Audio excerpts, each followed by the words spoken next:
Hey, do you call that a Tom Brady loss when they pull him out early in the game and then like replace all of the main players with, backups because you want to save them for the playoffs? I mean, they already clinched. I mean, you still don't want to lose, which they did the Falcons. What was the score? 30-17. 17. Yeah, they didn't care about winning that. The priority was not winning that game. Oh, yeah, listen, you obviously want to prevent injuries going into the playoffs, but I guess our next game is going to be, Sunday Night Football, like an 8 o'clock game, 8:15 game? Monday Night Football. Oh, I thought it was Sunday. Okay, so there's 2 games on Saturday, 3 All right, on... Are you sure? Why don't you double-check real quick? Yeah, it's Monday. Yeah, we sure it's Monday? Yes. Listen, hold on. There's 2 playoff games on Saturday, 3 Yeah, I can't keep track. on Sunday. Are you sure? You sure we're not playing? Can you double check? Just make sure we're not playing on Sunday. I want to be telling you now that I'm you're pretty wrong. sure. I'm pretty sure it's Sunday. Listen, that's why I'm checking. I thought we were playing Sunday night, and we are playing. That's what I thought. So Andrew, it is Monday night. Monday night, yes. Okay, it'll be the Dallas Cowboys. Yeah. Which we beat Dallas. Was that the first game of the season? Yeah. So for the last 2 seasons, game 1, the Buccaneers have faced the Cowboys. And they play him again on Monday night. Okay, all right. So I guess Monday Night Football it is. And Tom Brady is Can you 7-0. Can you focus, please? I mean, you walk in late, and now you're turning away from the microphone. Yeah, because you know why? There needs to be an investigation of both of those lights now, Fester. Kroger Boulevard light. I sat there for at least 3 minutes. It's not Kroger, it's Koger. Kroger. Kroger's the supermarket. They have quite the local delivery service here in Tampa. For not having a brick and mortar store. Is Kroger going to... Well, I had this conversation with my wife. With all of the Kroger food delivery trucks that you see all over the place, is that a precursor to Kroger going brick and mortar at some point and building actual stores? Didn't they try that a couple of decades ago? Not in this market. I don't think so. Kroger has stores. Dude, Kroger, I think, is the largest grocery chain in the country. Yeah. Why are you saying that? Oh, you mean stores here? In the Tampa Bay area. Good luck. Yeah, we don't, this is the home of Publix, buddy. There are no Kroger stores. No Kroger stores in Florida. I'd love to see Wegmans come to Florida. You want to check out a hell of a supermarket. Oof, I love when I'm up north and I can go into a Wegmans. You want to make a Jenkins sweat. You show them a Wegmans. Well, I know they've been in them. I mean, I would say, Daddy, let's get out of here right away. Take a look at the Wegmans stores, We don't want the Florida people to know how nice this Wegmans is. Yeah, but Kroger, those trucks, I see them all over the place. And they're doing like food delivery, but you wonder if they're going to build actual supermarkets. Hey, I know what you're saying about the traffic light deal. Fester, I gave you an assignment last week to get a hold of like the traffic light engineer with the city of St. Petersburg last week. Folks, we're having an issue, and I sat behind Froggy for an extended, ridiculous amount of time. Yeah, you were driving kind of dangerous. No, you were riding my butt. Was that you? You were flashing your lights at me? In the office park when no cars, no traffic. I was like, who's this a-hole? We're in the office park, and you knew it was me behind when you. When I saw it was blue lights, I knew it was you. What do you mean blue lights? Whatever, those like expensive cars have those lights. Your lights are different bright. They're LEDs. Yeah, LED, that's it. Your wife has the same damn headlights as mine. I just was like, what is up with this Your wife has an X5. Yeah, he doesn't drive in front of his wife at night. So I'm behind Froggy, and we sat at that damn traffic light again at MLK and Roosevelt.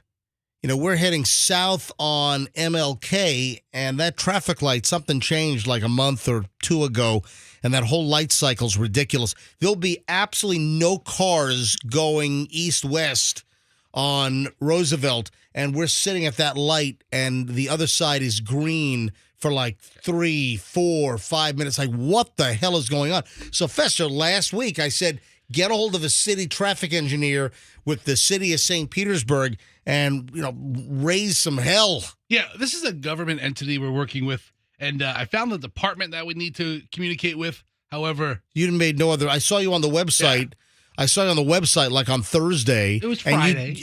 And you did nothing since, Well, did you? You went to the website, but you didn't place any calls, did you? I have significantly more information about this than anybody else in here. So okay, go ahead. Give me some information. I have to call some department in the city that I don't even know if they care to even well, change duh. it. I've got to call. I got to call some department in the city. Duh. Yeah. That's what I told you to do.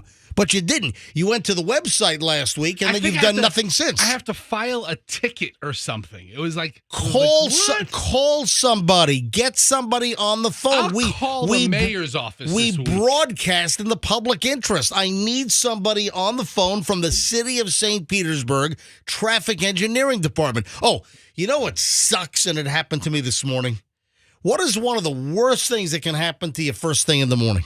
Someone drives behind you and has bright lights on. Oh, you stop it. No. You step in dog duty. I was in the office park with no cars. We're in the office park, and I flashed my lights at Froggy, and he's making a big stink over it. Okay. No.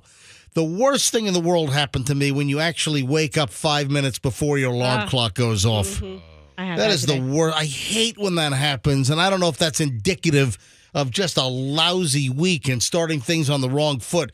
But this morning, I consider it one of the worst possible things that can happen in the morning. That or an airplane engine falling off the plane and crashing through the roof of your house like in Donnie Darko. But that's a whole different story.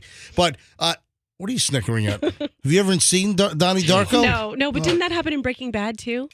No, there were two airplanes that collided because Jesse Pinkman's girlfriend, who OD'd on heroin, her father was an air traffic controller and was right. Sad. Isn't that the storyline? Yeah, and was sad. all distracted. Mm-hmm. And he was an air traffic controller, and two commercial jets ran into each other in the airspace over Albuquerque. That's right. And then the crap started raining down on the Walter White neighborhood. A lot of debris. Mm-hmm. Yeah, remember that? Yes. All right. Fester, get someone on the phone, because I saw you went to the website yesterday and then or on Friday, and then you did zero follow-up on making phone calls. Listen, I'll tell you right now.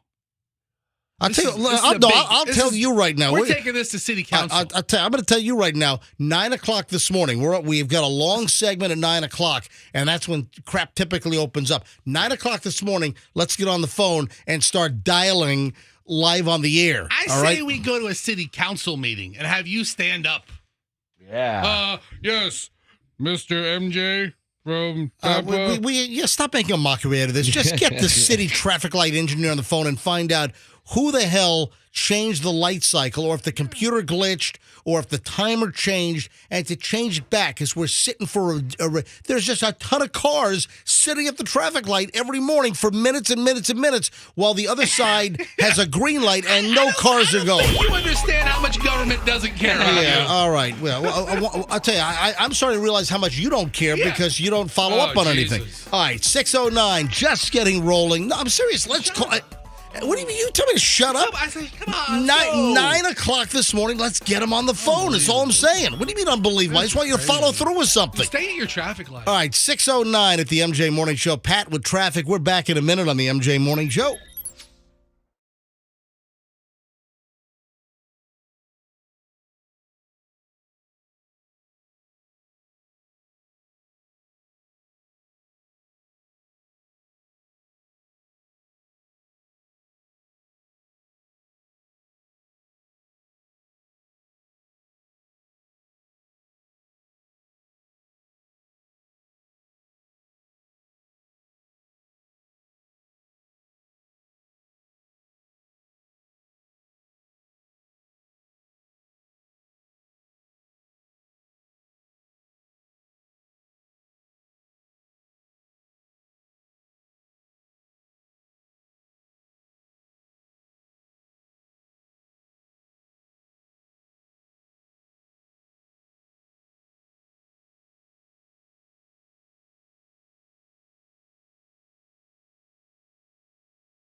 5 rolling up on 6:20 here on a Monday morning as we launch a whole new MJ Morning Show broadcast week. Froggy, did you make a little snide comment? Did you call my dogs werewolves yesterday? Oh, I was just a little joke, but they are just so loud. Why Did don't you get a hold of those things? Did you comment on? Yes, I did comment because it was outrageous. Well, hang on, let me finish my sentence.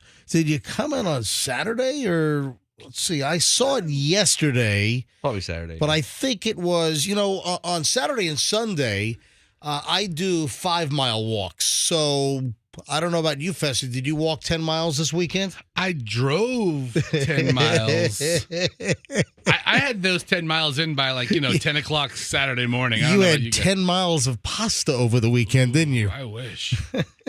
It's actually not. Is that 10 miles of pasta? I wonder how much that would be. If you stretch strands of spaghetti, if you have little penne, that would take a whole lot longer. I'm talking spaghetti. But if you take strands of spaghetti, how much spaghetti would you need to stretch it out 10 miles? I need to get on that. Just one strand of 10-mile angel hair. That'd be a really impressive bowl. I mean, that'd be a lot.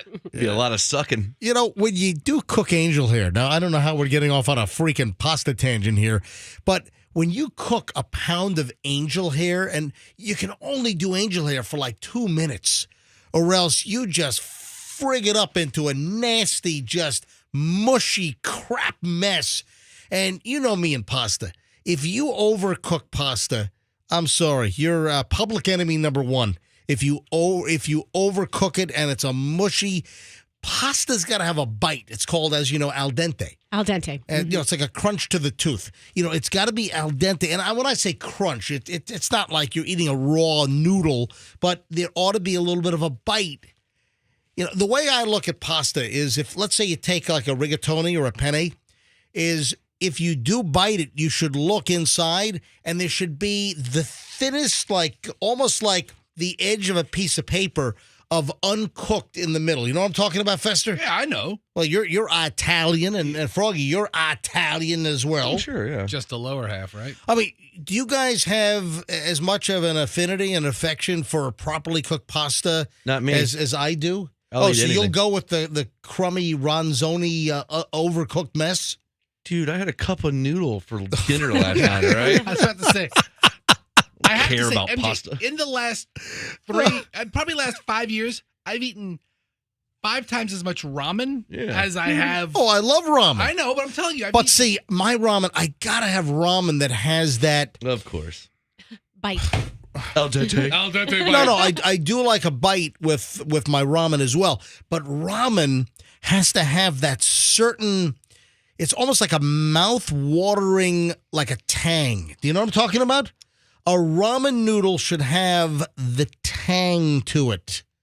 I've never heard it described like that. Well, it's a certain kind of a. It's almost like a salivary gland inducing. I don't know what that like flavor. An umami.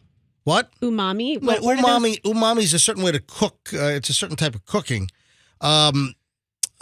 What are those taste buds of yours on the way back of your tongue? I don't know. There's I don't sweet, have the. sour, I know that we have different taste buds in the mouth, but I don't have like a map to which taste buds are where. You don't? I don't remember where sweet and sour. What's right up front? I wish I never brought up 10 miles of pasta. Salty is right on the tip of your tongue. Okay, I was going to say it was either sweet or salty on the tip. And then bitter is on. Oh, actually, bitter is in the back. Bitter's in the back. And then I guess umami is all over it. Hold on. Is there there's no part of the tongue called umami? There absolutely is. Is there? Yeah. Where's the udaddy? She's looking at maps of tongues right now. Because on my Japanese rice cooker, I've got a Zojirushi rice cooker because I love to make Japanese koshikari short grain sticky rice. And there's an umami setting, and I know that umami is a type of Japanese cooking style. Anyway, hey, so where was I? Oh, back to my dogs. Right. That's how we got off on the tangent. Is I posted a video. My dogs were going nuts. And Fester just brought up the video. Let me play the audio. This is on Saturday. Oh, I know how it happened because I was talking about on weeknights, I do a 2-mile walk. And then on Saturday and Sunday, each day, I'll do a 5.1 mile walk. And I did one on Saturday, and then I did one yesterday. So I had a total of over 10 miles of walking. And I was walking, and I walk with the dogs. Dogs love it. And they're on squirrel hunts. And, if you walk with the dogs, like just before dusk, then the squirrels are all out. They're like, I guess they're doing their last minute, gathering of acorns. Whatever the hell they do. And they love going on the walk. Well, guess what? We're walking in the neighborhood, and I saw a hood rat. We're in the hood, and there was a hood rat. I mean, there was really a rat. And this is the audio, because as we're walking, they're pulling me, and they saw it before I saw it. There was just a dead rat like a foot off of the curb in the grass, and this is what it sounded like. Oh, guys, you can't have it. No, you can't. You can't. No.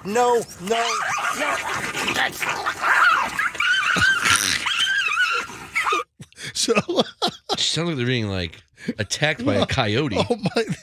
So Froggy, he comments on my Instagram post. Froggy writes, "Get control of those werewolves," or whatever the hell you said. Dude, what do those things sound like? Doesn't even sound like. I mean, that's not how a Jack Russell's supposed to sound. No, that's Jack Russell's going after their target, whether it's like the Jack Russell we did it once with our other Jack Russells years ago, where they have the mechanical reel that pulls like the fake rabbit across the grass, and the Jack Russells run after them. Oh yeah, they'll make all kinds of noise, or at least and whenever my dog sees squirrels, it's the same thing. But here is just a dead rat, man. I tell you what.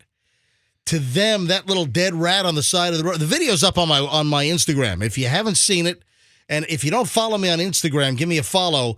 Certified MJ Radio. If you want to see the dogs going nuts for this hood rat in my neighborhood, go to my Instagram. My personal Instagram is Certified MJ Radio, and you can see what this looked like. Oh, guys, you can't have it. No, you can't. You can't. No.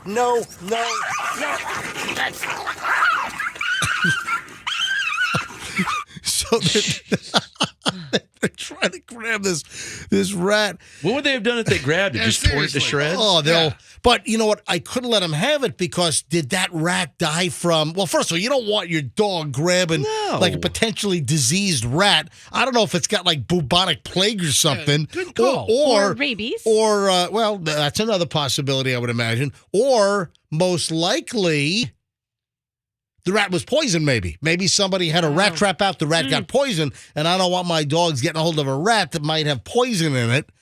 But anyway, there are actually, for the early crowd, there are actually a number of videos up on my Instagram, and including, don't we have Pinellas County? Is Hillsborough back to school today, and Pinellas? Yeah. Yeah, so today's the first day back for those two counties. All right, so both big counties in the Tampa Bay area, kids are back to school today. So listening patterns are back to normal, because last week, we didn't have as many, moms and dads maybe listening because the kids weren't in school last week. So actually, there are like 3 good videos on my Instagram, Certified MJ Radio. If you don't follow me, give me a follow, because you never know what the hell's going to pop up. So I have this spoof that the whole family did, driving from Whistler down to Vancouver a little over a week ago, and we spoofed the Chevy commercial where they're singing everywhere. I want to be with you every. So we did that whole. Did that sound anemic? It sounded a little wimpy. That might have sounded a little wimpy. But Julian shot and edited this incredible spoof of that Chevy commercial. And we're just kind of lip syncing and then mixing in some actual real audio. And that video is up. Again, Certified MJ Radio. And then what else was there? There's the rat picture and then the update on my contract. So a bunch of videos right in the early portion of my Instagram, Certified MJ Radio, for the early crowd. Roxanne, can I ask you? You said something to me. I don't know what it was you said to me Oh, Tom Cruise. Yeah, no, I just said that to you. Yeah, because because you guys were out of the room. Fester and Froggy were not here, and Roxanne was in the room, and I'm just laying out papers. I'm going through just my final checklist of kind of laying out. I have all my material for the show, but I just kind of I like to see where things fall. At just before the show or in the beginning of the show, and kind of lay things out and get a feel for the flow of the program. And you were talking to me, but I was kind of focused on laying things out. And you said something about, did you run into Tom Cruise? No, I did not. But he was dining at the Pelican Golf Club. He was diming? Eating dinner. Oh, I thought you said diming. No, he was diming there. Yeah. I thought he was buying dime bags or something. Well, he was that too. diming. Selling drugs outside of the Pelican Club. He was so Eating food. Tom Cruise was dining at what? At the Pelican Golf and Country Club. What? I don't know what that is. What is that? That's in Bel Air. Okay. Ooh. And so they had a big golf tournament there over the weekend on Saturday. And then I guess he had nothing to do with the golf tournament, but then he was there eating dinner that night.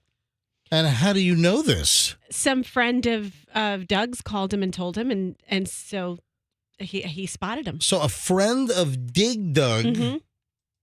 called Doug and said, "Hey, I'm at the Pelican Brief Country Club, and It's not the Pelican Brief. well, that's a movie. but Tom Cruise was in that movie. Oh, that's right. He was. Hey, work with me here. Come on, keep up. Come on. All right. So Tom Cruise, and he lives in Clearwater, right? Yeah, so that's not a stretch. Yeah. Is he here most of the? I don't know what Tom Cruise's schedule is, other than apparently he drives his car into his building and an elevator takes him up. Yeah, that's true. Jeez. Right? He has his own little car elevator or something, or whatever the story is. It's called a Elevator. The Cruise Elevator, whatever it is.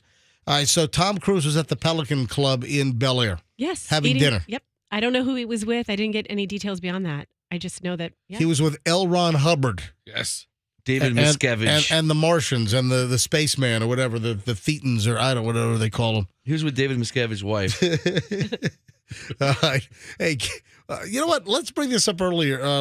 Okay. Let's bring it up See if anyone earlier. spotted him. Yeah, let's go back in time. We'll bring this up later, okay?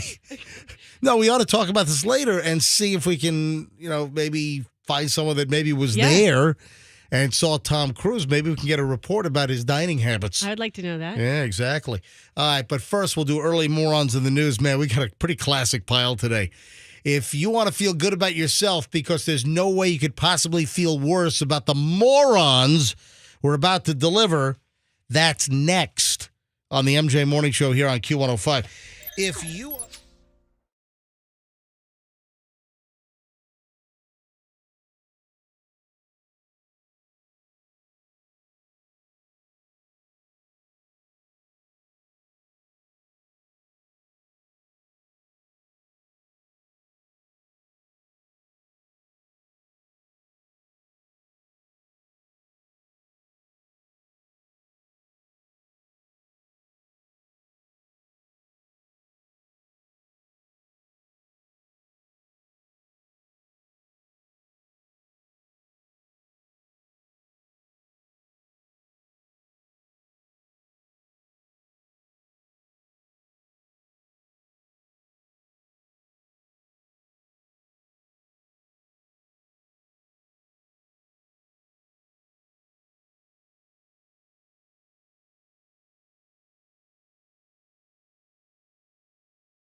Oh, wait a sec. I made an error. I made a grievous movie error, and when I need to correct myself, I'll be the first one to correct myself, but I was actually corrected first by Roxanne.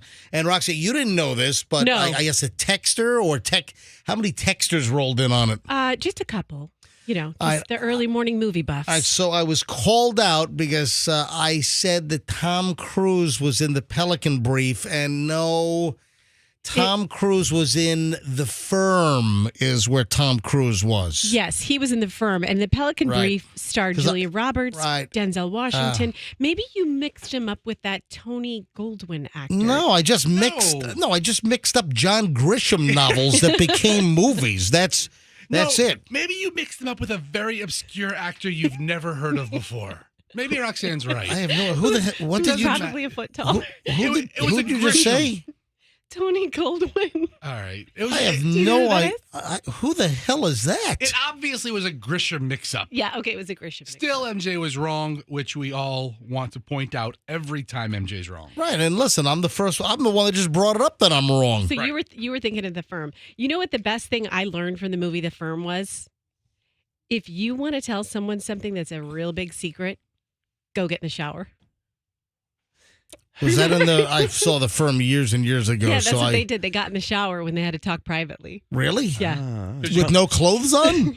To make sure they weren't bugged up and wired up? Yeah. Is that it? Just to be in the shower with the shower water running. There are cameras in there. All the other sound, you can't really pick it up, right? All right. For those that are just listening now and you missed the setup and why I'm like self-correcting over here is because we were talking about Roxanne getting some intel over the weekend that Tom Cruise was dining at some golf club called what? Pelican what? Mm-hmm. The Pelican Golf Club. The Pelican Golf Club in Pinellas in Bel Air? Right. It's the redone. It used to be the Bel Air Golf and Country Club, and now they've so it's the same. Bought out. And then they changed the name? Yes. Meals come to our country club in Bel Air. Right. So I thought I was being clever by saying that Tom Cruise was spotted having dinner at the Pelican. Then I said, oh, yeah, the Pelican Brief. But do you know if he was having a cocktail? Was Kokomo playing in the background? It's pretty funny. I can't think of any other. Isn't Kokomo movies. from the Cocktail movie soundtrack? Yes. One of the best soundtracks ever. Was Fabulous Thunderbirds like tough enough on that as well? No, but Montego Bay was. Oh, why don't we go to Montego Bay?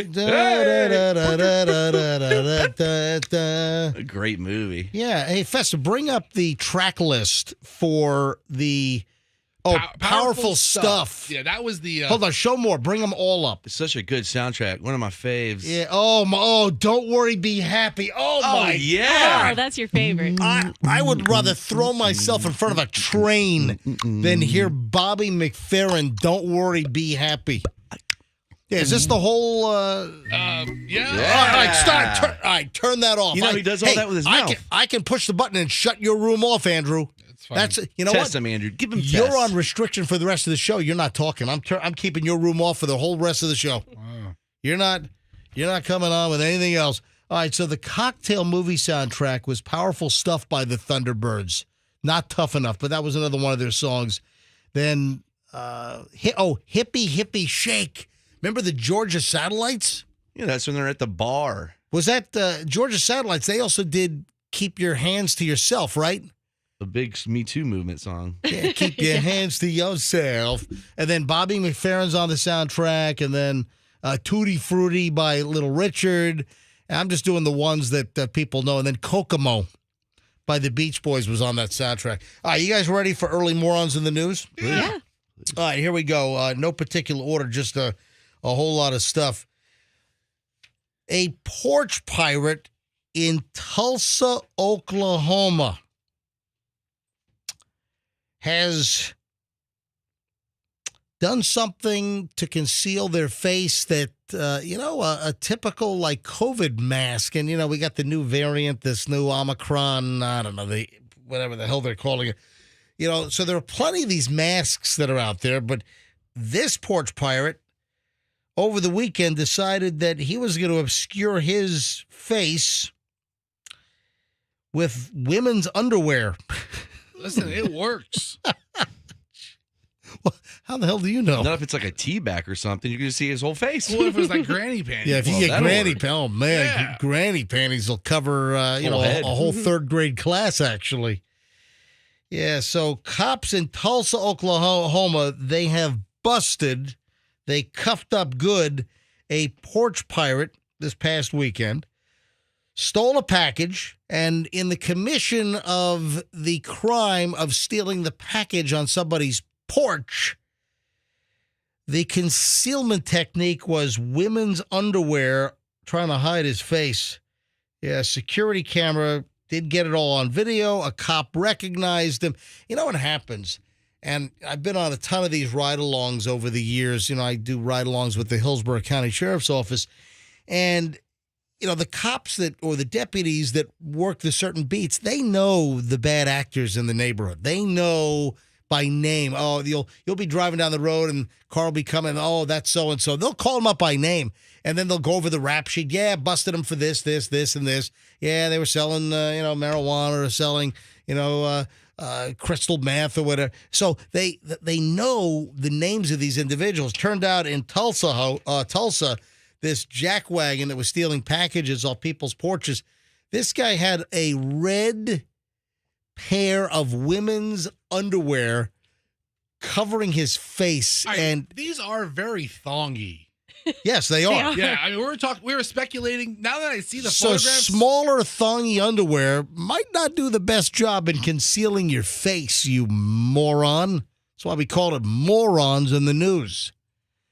I have a question for everyone in this Yeah. room, and I need an honest answer. Mm-hmm. When we were all going through COVID times and you had to wear a mask everywhere you went in, did anyone ever go to a store or something, forget their mask, and entertain wearing underwear and to cover their face? 'Cause No. It works like a mask. It would. No. Kind of. Why would I have underwear in my vehicle? I mean, I or don't know. Maybe you. what? Take yours off. Take it off? when I Ew. take off the one I'm wearing now, Is that what you're suggesting? Because we don't drive around with extra. Do you drive around with extra underwear? Well, I actually do, but those Whoa, for my whoa, children, for hold my on. children, not mine, not for I was myself. gonna say. You for have my kids. extra kids underwear in the car? Yeah, It's like a what? Like a first aid kit item? yeah, pretty I much. So in know. case they have an accident, Yes, is that I it? mean, they're still little. Yeah, we went well, on a one trip is. on Friday. We took changes of clothes just in case for the kids. Yeah. No, I've never contemplated using underwear as a face mask. No, I have not. Have you? No, So why would you bring that up? because it's the same shape. Well, not the thong. It's not the same shape. Yeah, I mean, it actually has the straps over your ears as the leg holes, and then the crotch for your face. So yeah, it's the same sort of. You'd have to wear it upside down because You could use the Easy Access Fly to eat like a burger. Yeah, You could stop like at a Burger King or something, and you could, like in a guy's pair of underwear with the Easy Access Fly little pouch thing. You know what I'm talking about? Yeah. You can just peel that back. You can shove your food, Right. shove your nuggets right in there. Great for sporting events when you're sitting there eating popcorn or pretzel. Yes. want to sip through a straw, just Drink up your to the- beer right through it. Yeah. What do you think? So anyway, this moron was porch pirating, and his concealment tactic, underwear, red ladies' panties across his face. Anyway, security camera caught the guy on video. Cop recognized him, and I guess he had also used panties over his face. I mean, if you want to conceal yourself, the whole COVID mask thing is a perfect concealment. I mean, that covers the bulk of your face. I mean, I don't want to give out any crime tips here, You could wear 2 or 3 masks and almost cover your whole but head. if you're stealing packages, which I abhor, and I think it's just a low form of criminality, is to, I mean, just thieve and steal people's packages off their porches. If you've done this repeatedly, you've got to be a real imbecile to, on numerous occasions, wear women's panties over your face instead of wearing a larger type surgical mask or one of those N95s or a KF94 or whatever to cover your face.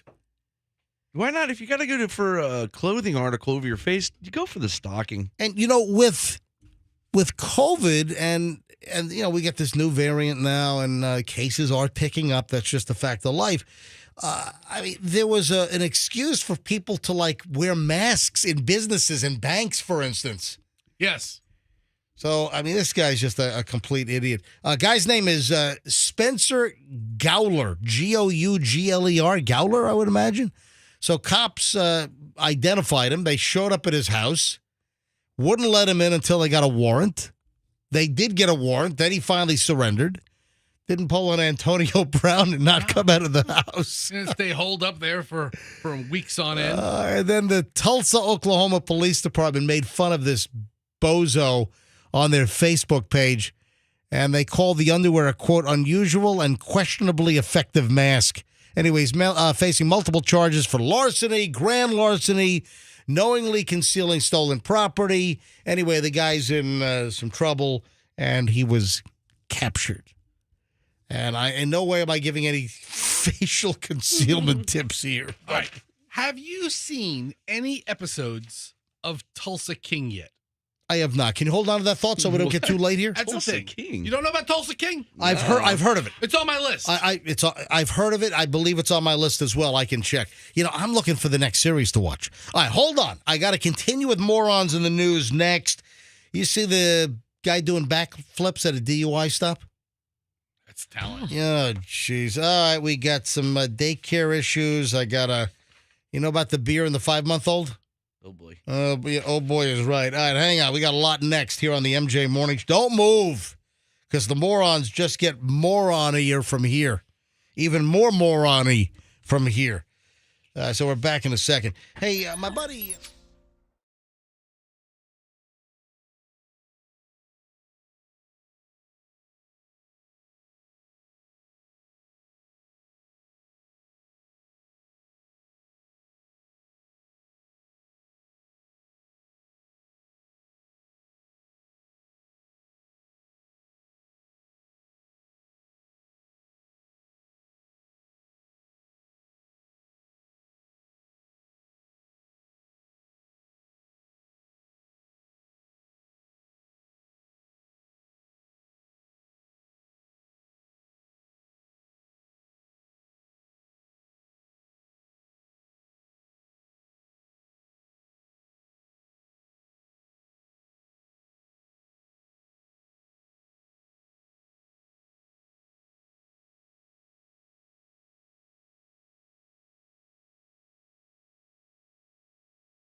5 MJ here with Roxanne and Froggy Fester. Oh, did I hear that Froggy was going to roll out, a truth booth? It's been a while. We haven't done the truth booth in a long time. Froggy, are you planning on, Froggy's just walking back in. Yes. Are you planning on doing a truth booth later on today? Oh, me and Hal got together yesterday for the first time in a while. He just got back out of rehab. What would you guys meet, like for brunch or something? Yeah, Hooters. And we just came up with some questions. You wanted to do I a would have truth met booth. Hal at El Cap on 4th Street for a good old El Cap burger. That's what I would have done. He's allergic to meat. So we went and had some chicken.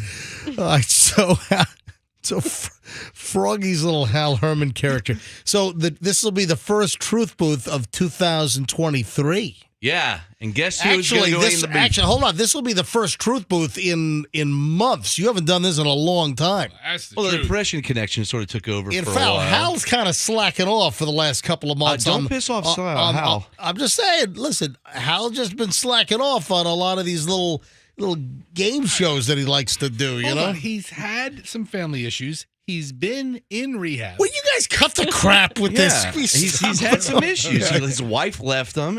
Come on, give Hal a His break. girlfriend left him. His boyfriend left him. And his dog died yesterday. And he had his drug problems, right? Right. Yeah. Yes. What's his drug problem? Is it everything or what? Everything. Well, he likes meth. Oh, he's a meth smoker. You can tell. All angel dust. All right, so Froggy's got a truth booth, and we'll do it during the long segment. So coming up after 7:30 or You so. said guess who's in it? Guess who's in what? The truth booth. Oh, It's specifically for one person. okay. Oh, it's not like for the whole. We're not doing a round robin where. No. This is going to be one specific victim. Do you want to tell us who the specific subject or target is, or do you want to keep that I want to wait. a surprise? Is Just know it's going to get awkward. Is the person in this room, or do you have Yes. to call? Oh, Oh, well. The person is in this room as we speak. All right, Truth Booth is coming up in just a bit. All right, finishing up with the early morons in the news. Andrew, were you able to find the video, or is it on stories we mentioned? Where do you have it? It's not posted yet. All right, but where's it going to be? Did you find it? I haven't found the video that I can use yet, so He's working on it. All right, so if worse comes to worse, we'll post it in stories mentioned on the MJ Morning Show. Hold on, we'll get it. Well, I'm sure we'll have it momentarily so you can see the video. Guys pulled over for DUI, and the subject does a backflip. I mean, standing there, literally does an in-place backflip right in front of the cop that pulled him over for DUI. well, I think that would prove your sobriety. Yeah, this happened in the Cleveland area, and he wanted to try to prove to cops that, hey, he's sober, he's not drunk. So the suspected drunk driver does a backflip, and it's caught on, body cam video. Tanner Watson is this guy's name, and he was caught on video. The video was just released, and it was about a month ago during his arrest. 27-year-old was pulled over driving a Ram 1500 pickup truck. Yeah. Pulled over for speeding. Then the officer suspected that he was under the influence.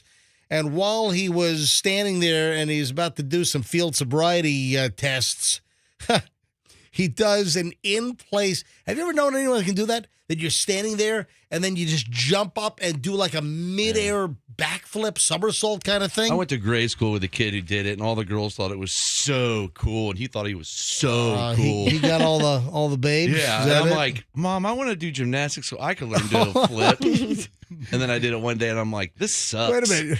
You were like a male gymnastics student? Yeah, for like one day. You went to one of those gymnastic places? Yeah. Where it's all girls, but Froggy, you're the only guy there. Yeah, me with my pear-shaped body, ready to do some rolls. Did you wear like a bodysuit, like the what was No, the I had a leotard what was on. what was the skating movie with Will Ferrell? Blades of Glory. There you go. I wore a leotard, yeah. Of course. So Should have seen me on the pommel horse. On that one day. did that you were- really do gymnastics for one day? Yes, same thing with karate. Yeah. One day. We used to take Chloe like when she was, I don't know, like 4, 5, 6 years old. The floors. We took Yeah. It was like exactly. That's where I went. Really? For one day. His mom paid for 3 classes. He still has a credit there. Is LaFleur still around? Oh, absolutely. They My are- kids took yeah, oh, they- swimming lessons really? there. Yeah. Wow, yeah. So we took Chloe there years ago. She had a good time. Great place. So the police pull this guy over, and then Watson tells the police will ask you if you're pulled over for suspected DUI. They'll ask, have you been drinking? How much have you had? And he gave them anywhere between 2 and 4 beers. The most common answer. What do you think the number one answer on the board is when police pull somebody over? What do you think the number one answer is? Something like, how many beers have you had? I don't know, 2, 3 beers? Couple. Yeah, a couple. It's Couple beers? like 2 beers. I think. I think that's number one answer on the board in Family Feud. Yeah, I think that's number one. Like, I had 2 beers. Because I think if you say I had a beer, that sounds like a lie. Yeah, maybe so. So cops are listening to this guy. Says, between 2 and 4 beers. The officer that performed the traffic stop said, you know what? I think maybe you had a little more than that. The cop says your driving is pretty bad. We've got the actual audio. You want to hear the audio from the video from the backflip? Oh, yeah. All right, here we go. So this is the Cleveland area up in Ohio. Sure thing, man. Do that, That's good, man. You can actually hear the flip sound. Right. Yeah. The Yeah, steps. I'll roll it again. Here we go. Listen. Sure thing, man. Do that. That Yeah, little the landing. clump. That was like the landing. Yeah, he stuck the landing You as know well. what? I'm just going to let you go. I mean, what do you think? That was a 9.1. Wow. Here's a whole year, buddy. No. That's good, man. That's pretty good. I can't do that. I'll tell you that. It's my own line, Yeah. So I'm asking you, what do you want me to do as a straight line? So the cop asks him to walk a straight line, do the heel to toe, and instead of doing that, he does a backflip to try to prove his sobriety. Yeah, I'd imagine he's been doing backflips his whole life. Yeah, I'd let him go. I mean, Was he sober? What are you talking about? You don't let him go. I mean, he can do a backflip. It doesn't can matter. operate a The vehicle. guy was a menace on the road. Yeah. He was speeding. He was weaving. You don't let the guy go. He stuck the landing. It doesn't matter. He's drunk. Can he do it sober? Have Probably you done not. any psychedelic drugs today, man? No, I'm not. All right. I'm just Have you done any psychedelic drugs today? trying to be straightforward with you, bro. Tanner, you're going to start? Left foot? Tanner. I'm asking you. Tanner. Left foot? I do have to raise my voice even higher. Do you have any proof for that? Or? Tanner, I- you can't tell me what a straight line is. I think that's No. I think that's pretty solid proof. No, All I right. asked you many times. I got you. Take a seat. Plus, you listen to his voice. He's like, anyway, he did his little backflip there that didn't quite work.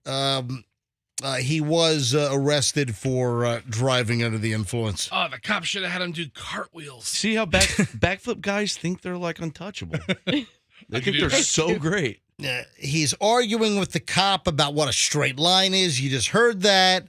Ultimately, I think he wore out his welcome and he was cuffed and stuffed in the back seat of the car. And do we know what he? I guess he didn't blow. Or did he I blow? don't have that. So Okay. the story that I have doesn't say whether he actually blew, and so we don't have a blood alcohol content. But as he was being placed in the back of the patrol car, he asked the officer if he had any proof that he was drunk. And the cop says, "You can't tell me what a straight line is." You heard that audio. And he was jailed on a charge of operating a vehicle impaired and then cited for speeding. And there we go. It's the back-flipping DUI suspect. All right, this is a dumb criminal. I don't know whether the guy was illiterate, but if you just read a sign, it might thwart all kinds of problems. This guy robs a business when clearly posted on the front door it says cash only. I'm sorry. Credit only? Credit card and debit only. No cash. No cash No on cash. site. Yeah. So this burglar in Chicago, he tries to stick up a cashless. They have a sign on the door that says no cash. The sign on the door says credit and debit only, and this guy tries to hold up the pizza parlor. That's no cash. Don't sometimes, and I don't want to give away any secrets here, but I'm just thinking maybe people put those up as a way to deter people. Like, hey, let's put up the no cash sign. But then you have the businesses that are cash only. Right. And they don't want to mess around with the credit card fees of 2 or 3%. Or the taxes. You know, and hey, listen, when you have an all cash business, guess what? Listen, the first thing I think of when I hit like an all cash business, and I'm trying to think the last one that I actually visited, but I've been to some all cash places, and the first thing you think of is, oh man, they're just trying to pocket cash and, hide. Or launder, right? Hide revenue. Not necessarily laundering, but just hiding cash from the IRS. That's like the first thing I think of when you come across one of these all cash, only cash businesses. In this case, in Chicago, this was a cashless business. So listen to this. You're going to love this. Do you know how some restaurants will have like their first dollars posted? Right. Oh, yeah. Yes. Love that. Guy stole that. Aw. And then there was a frame. There was some kind of a picture frame that had, I guess, lucky 20s and 50s inside a picture frame. You're just begging for So that to get stolen. the guy rips off the picture frame with the money and then I guess stole some of their like first, I don't know if people do that much anymore. That seemed to be like a northern thing where they scotch taped like their first dollar to First the wall dollar. that they ever made in the business. I haven't seen that in a long time. I don't know if I've seen that locally in a long time. But Chicago Pizzeria was burgled, even though there are signs on the front door that say, we do not take cash. We're a cashless business. Sounds like you got $70. It's a pretty good hit. Nice haul. Yeah. Owner George Bumbaris, Bumbaris, Here comes the Bombatus. the frame display of the lucky 20s and 50s was sentimental, and it was money that was never meant to be spent, and the crook makes off with that as well. Not cool. Yeah, what a bozo. Hey, maybe the guy was illiterate, is what I'm thinking. I mean, the guy has $70 right there for everybody to see. Of course I'm going to take it if I'm a thief. All right. When we get back, we'll start the long chunk of the MJ Morning Show. Tom Brady was visibly not happy yesterday with being pulled out of the game. But I thought I read that he was told that he wasn't going to play any of the game, but then he was asked not to suit up. Yes, but then he protested, and then he started, and then he got pulled. Anyway, we'll get it to Tom Brady coming up in just a bit.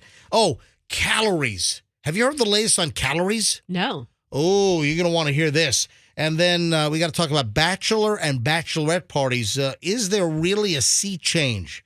Oh, and speaking of football, tasteless, absolutely tasteless. Something happened in the NFL yesterday. All that's on the way here momentarily on the MJ Morning Show on Q105. Don't move. We're back in minutes. If you're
MJ Morning Show. This is Q105. What's this little communication going on between Roxanne and Fester? Would you like to share, guys? Yeah, we've just noticed, even though we've been broadcasting together for an hour and 24 minutes. Oh, I this thought you morning. were going to say we've been broadcasting together since October 5th of 2020. No, today, Over we've 2 years. been together almost an hour and a Okay, half. yep. And we've been on the show. We've been talking Yeah. back and forth. But Roxanne and I have not given each other a proper hello greeting. Oh, It's 100% jeez. correct. That was our first hello. What you just witnessed there is Fester's and I. First our hello of the day. You distracted me because we just played Super Freak by Rick James. And, of course, that was the basis for Can't Touch This by MC Hammer. And I think on the intro of the song, I said, "Don't touch this." Yeah, you did. I was about to self-correct myself, and then you guys are like involved in some kind of a. It was just a lipped, a mouthed hello. An acknowledgement. That was it. It's been a busy morning. It distracted me. I was about to talk about the great MC Hammer song. Don't touch this. Do, do, do, do, Don't touch this. do, do. It probably would Don't have touch worked. this. Of course, it's can't touch this. Is it? Well, Can't don't touch touch this this. is more appropriate to like Me Too times. It's the Harvey Weinstein Yes. version of the song. All right, 7:25 here at the MJ Morning Show, and we start now the long chunk of the MJ Morning Show. Hey, can I offer up a tip quickly? Sure. If there are now, I don't know if well, maybe some are already at work. Daycare workers, so people that work at daycare centers, watching the kids. I would imagine it's 7:25 now, so a lot of them are probably already at the daycares. Like, Roxanne, you've got small kids. Yeah. What is the window that daycare centers start taking kids in the morning? I'm not exactly sure, but I think my child goes to preschool, and she gets there at 9:00. Dude, some kids, because the But- parents and their work, some kids are dropped off at like 6:30 yeah, in the that's, morning. that's Yeah, the point I'm I trying to think make. 9 o'clock. Yeah. People have to be at work at 8 o'clock Right, I know. or 8:30 or 9 o'clock. Everybody So- has different schedules. All right, so daycare centers are open early. I just didn't know. Yeah, very early. I don't know if they were like all open at 6 a.m., 6:30, whatever the earliest drop off is for the kid. So I don't know if I've missed the actual daycare center workers that are already at work. But I'll tell you what, there are parents listening that are going to drop their kids off at daycare. So maybe you can ask the daycare when you get there to make sure that they don't tape your child to a chair Ooh. to keep them still. What do you think? Is that a good tip? Is that a good request of a daycare center? Please don't tape my kid to a chair. What else are they going to do? What kind of tape? I mean, all depends. Wasal Hood Abu Isa, 42, of Herndon, Virginia, which is up in Northern Virginia, was arrested. This was last week. Police said that she was seen by another employee at the Little Oaks Montessori Academy on Dulles Technology Drive. Michelle's parents used to live in Herndon. And then they changed the name of the town. You ever heard of that happening? You ever heard of a name of a town is like it's the name for years, and then suddenly they decide to change the name, and then where you live suddenly has an all new name. It's like I live in the city of Tampa. It'd be like if they change it to Coastal Bluff.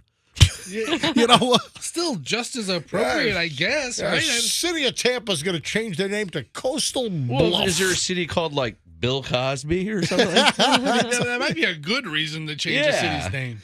No, but my wife's parents, they used to live in Herndon, Virginia, and then suddenly it changed to like Oak something. Well, Herndon is a terrible name. Why is Herndon a terrible name? It's a name. It sounds like you're just Herndon. What? It sounds too close to hernia. Yeah, it sounds too close to hernia, and it's just hard. You're gonna every time they're gonna ask you to spell it.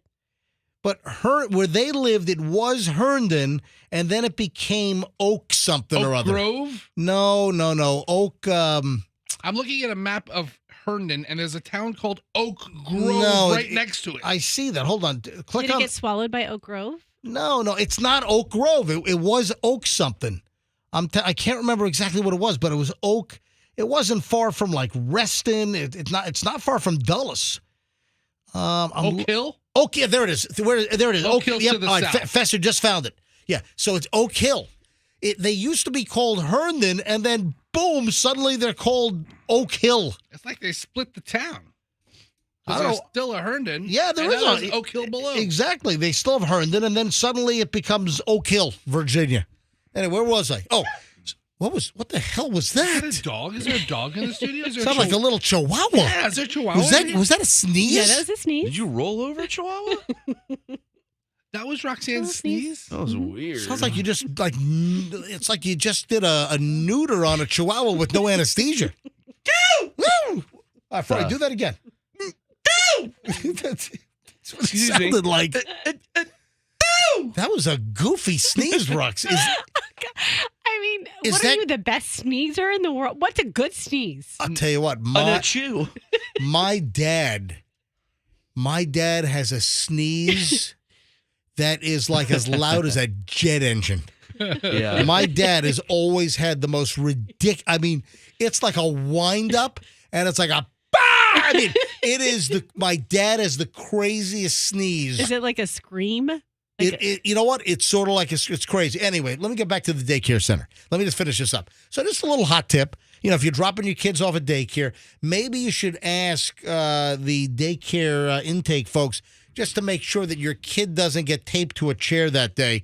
So another teacher reported this other daycare employee for taping a kid to a chair, trying to restrain, listen to this, a 1.5-year-old kid that wouldn't sit still.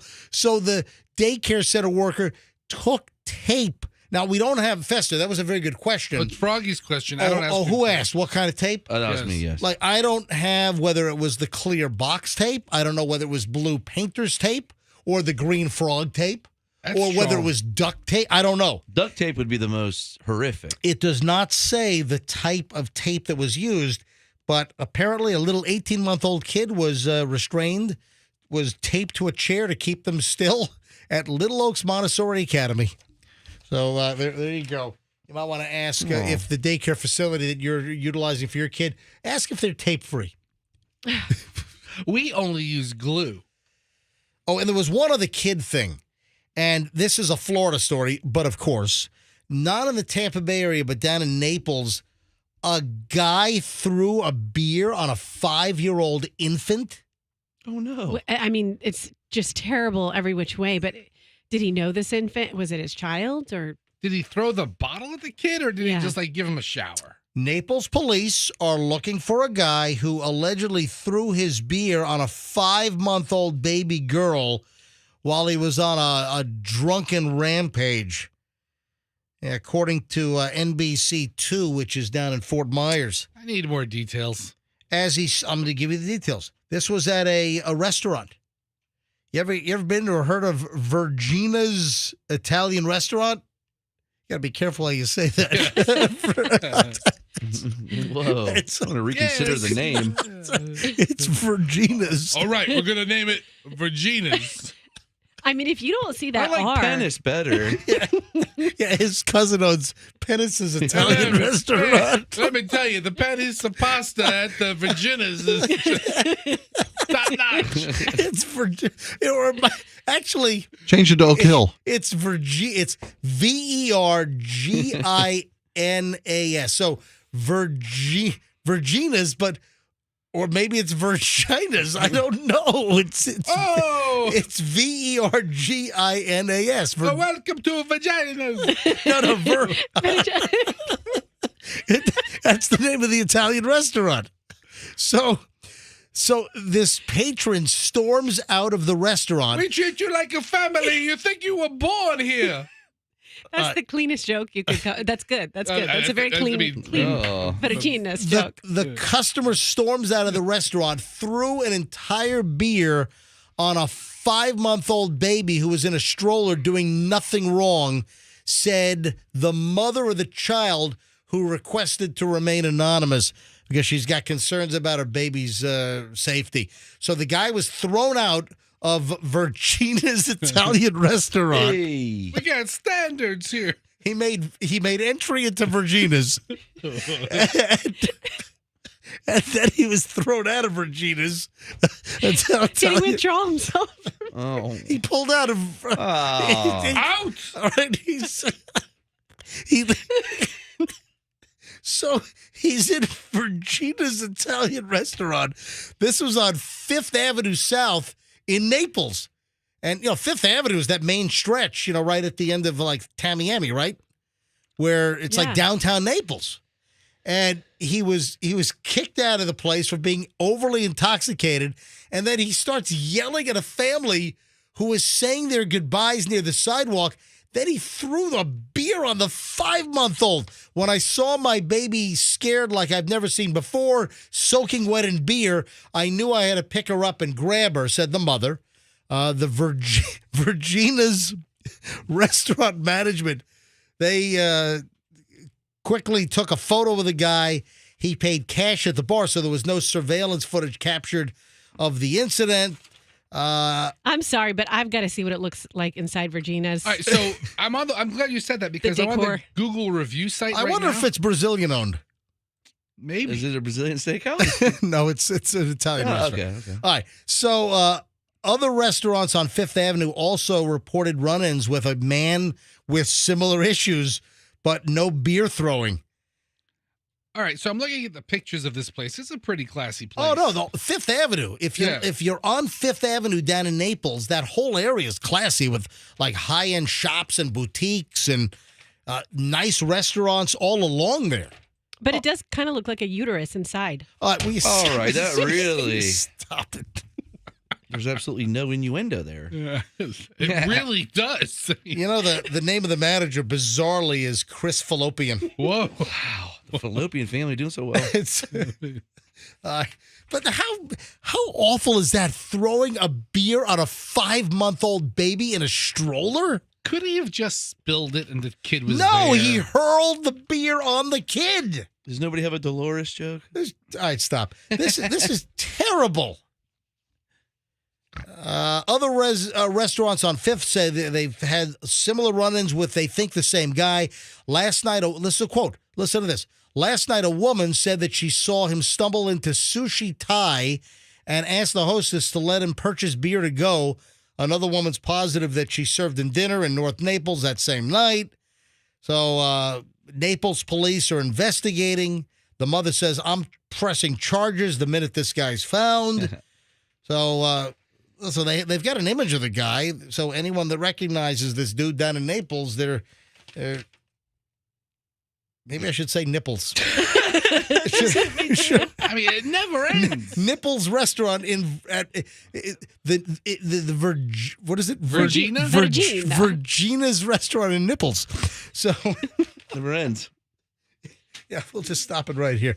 Hey, did you see that the Tampa Bay area, did you see we're now making national news again as the TSA says that someone tried to bring an emotional support snake on an airplane at TIA? Now, my favorite part is the TSA scanner machine footage. It's the X-ray machine. It's they don't call it an X-ray machine. It is it's the X-ray machine. It's the belt at TSA security. You put your bag on the belt. It's an X-ray machine. What'd you call it? A screener, security? Screener, scanner, thingamajigging, Yes, that's what I called it. And MJ says it's an X-ray machine. It is an X-ray machine. All right, fine. It probably is. So the TSA says that a traveler tried to bring an emotional support boa constrictor. Because they're going to squeeze you when you're sad. Like give you a big, tight hug. Big hugs. But those things kill you? A boa? Yeah, a boa. Yeah. A boa can kill you. I mean, if they can strangle you. This is a 4-foot boa. I'd fight a 4-foot boa. A spokesperson for the TSA tweeted about the incident. It happened at Tampa International last month. A woman had a snake in her carry-on luggage that went on the conveyor belt at TSA. I don't see what air side it was, but put the screened bag on the belt. It went through the scanner machine, and the TSA sees this coiled up snake on the X-ray image. The woman claimed that her snake's name was Bartholomew. Did it look like a? Never mind. It was in her carry-on bag. The snake was detected when the bag went through the X-ray machine, Fester. All right, fine. Spokesman said the TSA contacted the airline, which said that she could not bring the snake on board an aircraft. It looks like a large intestine in the X-ray machine. It does. Just all coiled up. Numerous passengers were heard saying, I have had it with these mother snakes on this mother plane. Amen. you know, I've never seen that movie. Me and Fester did a sneak preview for it. I remember that back in the day. You know what? It was Awesome. awful. I've never seen snakes on a plane. So, but here we go. This story is being talked about nationwide. I'm sure it's going to be on Good Morning America this morning. I'm sure it's going to be on the Today Show. And, of course, right here at Tampa International Airport. According to the TSA, the snake was 4 feet in length, which is a small boa, right? So is it a baby boa? Is like a little baby. Bartholomew just a little baby boa? Baby. Is that How it? cute. Yeah. There's a danger noodle in that bag. Our officers at Tampa International Airport didn't find this hysterical. Awful.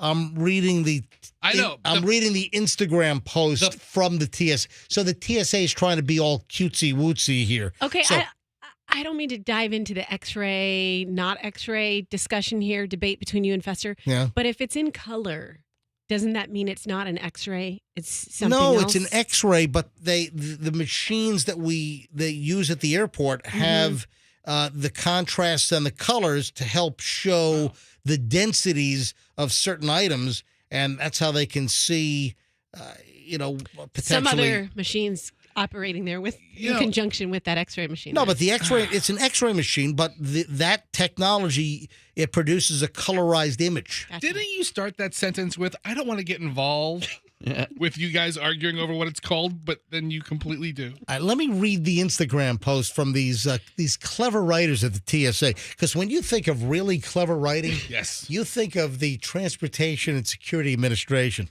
Bunch of people in blue shirts just making jokes. There's a danger noodle in that bag. Officers at Tampa International Airport didn't find this hysterical. Coiled up in a passenger's carry-on was a 4-foot boa constrictor. We really have no adoration for discovering any pet going through an X-ray machine. This is in the Instagram post, blah, blah, blah. And the woman said that it was her emotional support boa, and the airline was whatever she was flying on. I guess she was on a flight to Newark. From Tampa to Newark International, to Newark Liberty. And the airline that she was traveling on does not allow snakes. And apparently, I did not know this. No airline permits you to travel with a snake.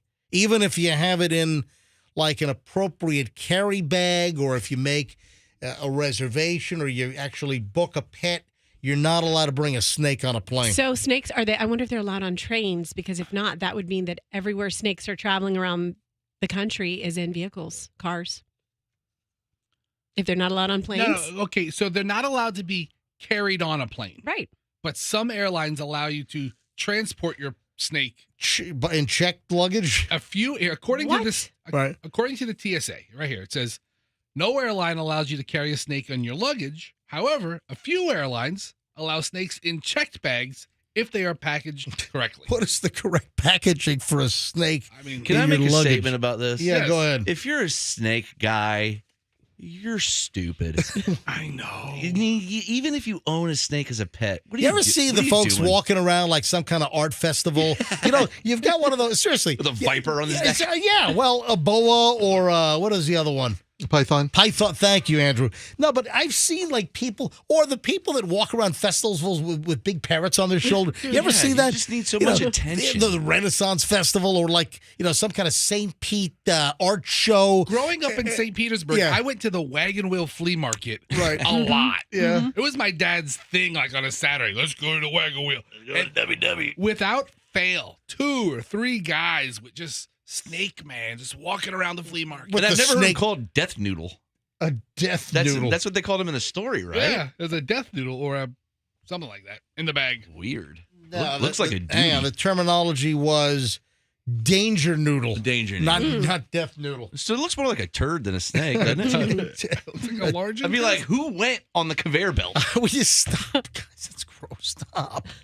But the image of the snake, it's all coiled up inside the carry-on luggage. And listen, we've had certain things, get through. Like Julian had like a pocket knife that got through. But then other times, I've had like a razor blade, for instance, that I had. For instance, when I was cutting stories out of like newspapers, we'd always carry razor blades with us. we'd use a little razor blade. Just what the hell was that? That was my glasses hitting the microphone. Oh my! Ooh, All right, that's bad. Let me turn that off. Thank you. All right. So the razor blade was a pretty common tool for us when we used to cut little articles out of the newspaper, and sometimes one would get into my carry-on bag. So I've years ago I had a razor blade found in one of my bags. This is before 9/11, I think. I remember you yelling at Fester for dull razor blades almost every day. Yeah. All right. So Tampa International, snakes on a plane. All right, moving along, the Tom Brady situation. Can somebody help me out with this? Tom Brady, was he told that he wasn't going to start, or was he told he wasn't going to play the game at all yesterday, and then he talked his way into at least starting the game? So he had a record to break during this game. He completed more passes than he ever had in any other season this season. So he Whoa. Hold on. Yeah. In this lousy, lackluster season for Tom Brady, he completed more passes than some of his stellar years with the Patriots? No. What was it? Or was it that? I'm sorry. Are you giving me the right fact, or are you just pulling something out of your butt? Fester? No, Fester's right. I know. I go ahead. Well, no. Well, Roxanne was questioning No, this. for a second I questioned it because I didn't know if it was cumulative if it was a record that was broken over his career. But no, it's for this season. It just Correct. seems odd because Tom Brady did not have a good season. This is a terrible season for Tom Brady. He had a good season. The team itself, not so hot. Fester was right. Give him his credit. So he broke offensive his own- line, defensive line, we had a lot of problems this season. We still have problems. I don't know why the hell we're in the playoffs. We don't deserve the Super Bowl even if we get that far. They shouldn't take it. What are we, 4th seed? Yes. All right. As a division champ, we're the 4th seed. So go So ahead. because Tampa Bay was already in the postseason, they didn't want him to play. They requested that Brady watch the game from the sideline. Who's they? The coach? They would be coach. Yes, the coach and The ghost of Malcolm Glazer. Yeah. And but he ignored that request and he suited up and played on Sunday. play, man. Come on, Brady, relax. Well, him and his Rudy Rudiger stuff is getting old. you know what a lot of these, or a team like the Buccaneers could have done yesterday? They just play for bonuses. If you are close to hitting a goal, if you need like 2 more catches, they get you those catches so you get paid. Yes, they did that for Gronk. Good for Didn't them. Gronk get $1 million last Just season? put him in to get just the bonus, and then you pull him out. Yeah. I guess the plan was, listen, they didn't need to win the game. The Buccaneers ended up with a losing season, though. If you look at the stats, the Bucs finished the regular season under 500. The regular season for the Bucs was 8-9. And if I'm not mistaken, that is the first time ever in Tom Brady's career that he's finished below 500. Yes, I heard that too. Yeah. That is not good. It's getting bad, Tom. So we play what? The Dallas Cowboys, and you say it's Monday Night Football. So it's Dallas Cowboys, and it's here in Tampa? Yes. All right, so it's a home game. It's a week from today, Monday Night Football. This will be part of the big wild card weekend, right? Yeah, it's going to be nuts. That's going to be a crazy game. And Tom Brady has his 7-0 career against the Cowboys. Right. We beat the Cowboys in game 1 of this season. And remember, we started off strong and then it just all went to hell in a handbasket after that. So, hey, go Bucks. Listen, we want the Bucks to win, but do they really look like a Super Bowl team? You know who didn't look like a I Super asked a question, Fester. All right. Do they look like a Super Bowl team? Like sports Look, talking here. They might. Last night, the Cowboys played a game against the Commanders and the Commies. They'll always be the Redskins to me. I'm sorry. And they looked like crap. How many yards did Emmitt Smith get? Like 12. Yeah, Dallas did not look good last night. Michelle and I watched a bit of that game, actually. All right, 7:48 at the MJ Morning Show here on Q105. Welcome, everybody. Thanks for listening. We're in the midst of the long, uninterrupted chunk of the MJ Morning Show. So we go every day, Monday through Friday, right around 7:22, 7:23, somewhere in there, we start an hour and 20 minutes of nonstop MJ. No commercials, no music. We're just nonstop content for an hour and 20 minutes. No one does that. That is exclusive to the MJ Morning Show. All right, I want to talk about bachelor and bachelorette parties. Now, I read this recently, and I wanted to put it to the test. Now, Roxanne, when was the last time you were at a bachelorette party? Has it been a while, or have you had some younger friends get married get married again? I've had younger friends get married, so I definitely was at one in like 2016. Oh, gee, okay. 7 years ago? Yeah. All right. I might need to go to phones on this. I went to South Beach. The reason I don't need to know about 2016. All right. The reason why I'm bringing this up is because I stumbled across an item that risque bachelor and bachelorette parties are out. That there's a trend away from the risque, and it's not just like men and bachelor parties. It's both. Because we've heard about, women at bachelorette parties where maybe they hired a stripper as well. And but the story is that there's a trend away from the racy, risque, both bachelorette and bachelor parties.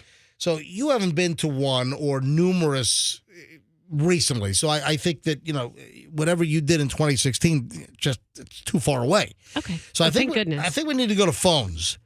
And I think we need to ask our listeners, have you been to a bachelor or bachelorette party? I would say within the last year, the trend is getting away from the raciness. Interesting. Where's the fun then? Yeah, there's also no upside to having that. But here's the deal. What is it being replaced with? So if the racy and risque bachelor and bachelorette parties are out, what's going on? The trend is about relaxation. There was a whole survey on this, a whole study on this. 2 in 5 people think that bachelor and bachelorette parties are more memorable than the wedding itself. 2,000 adults were surveyed on this. And, we've got the data, we've got the anecdotal stories here. But most people think that a bachelor or bachelorette party should be about relaxation and not about craziness or something that's, X-rated or pornographic or what. All right, let's go to phones on this. 800-990-1047. That's how you get in. Just a couple of calls. We're not gonna say. I got a lot of stuff we got to cover. It's a busy Monday. So if you've been to a bachelorette or a bachelor party recently, was it like non-risque? Was it a bachelorette party or a bachelor party that was more about just having dinner, drinks, and there was nothing raunchy about it? 800-990-1047. 800-990-1047. We'll grab a couple of phone calls here and find out, anecdotally what our listeners say. First up here is Kevin in Tarpon Springs. Phones are loaded, so Andrew's screening calls. Hey, Kevin in Tarpon, you're on the MJ Morning Show. Hi. Hey guys, thanks. I've been listening to you since early 2000s. But yeah, I was just saying that I'm getting married in April, and I told my best man that I don't want any of the craziness. I just want to go down to Lake Clearwater or Shepherd's and just hang out by the pool and just have a relaxing weekend, really. There's no craziness at Shepherd's. well, over the years with our old radio station, that's what we did all like the 4th of July and all that crap. When I think of relaxation. Yeah. I mean, there's not a lot of relaxing going on there. Didn't Kane chuck his microphone into a pool there? There's so many things happen. Yeah. So many. Didn't he get ticked off during a live broadcast? He threw his mic in the pool? You know, things happen. Yeah. Hey, so Kevin, you're first up here, and you're saying exactly what seems to be happening is the move away from raunchy bachelor and bachelorette parties. Yeah, I think also it could be a trend because people are waiting till they're older to get married, because I'm in my mid-30s, so I think that may be a factor as well. You know, that's a good point, that if people are waiting till they're older, that maybe there's more maturity that climbs into the equation. That's what I'm thinking. But Now, Kevin, how old are you? I'm 36 at the end of the month. All right, so you'll be 36, and then your bride-to-be is how old? 42. Oh, she's robbing the cradle. Look at that. And then what about her? Are her friends throwing her a bachelorette party? Yeah, but kind of the same thing, just hanging out. All right, now, is this the first marriage for both, or is it second marriage? What's the story? Second marriage for me, first for her. Oh, wow. Listen, Kevin, good luck. Hey, thank you, guys. Thanks for checking in. Desiree is in Tarpon as well. We're doing well in Tarpon this morning. Hey, Desiree, welcome to the MJ Morning Show. Thank you, guys. How are you this morning? We are well. Go ahead. So we just had a bachelorette and bachelor party at Disney, and we did everything together. We just went to a piano bar, dueling piano bar, but we had dinner, and that was pretty much it. All right, so you had it at Disney. No strippers on the teacup? No strippers on the teacup. What about It's a Small World After All? Daisy Duck give you a lap dance? You didn't pay for the Magic Mickey lap dance show? In the back room of the castle. Hi, everybody. All right, so you just had one, and again, it was just fun without any of the raunchiness. Without even the family came out. Oh, ew. Sounds terrible. Hey, Desiree, thanks. Thanks for the call. I'm sorry. Go ahead. What were you going to say? I was going to say the last guy probably, we're just all about 40 years old, so I think that's another reason, too. Now, whose bachelorette party was it?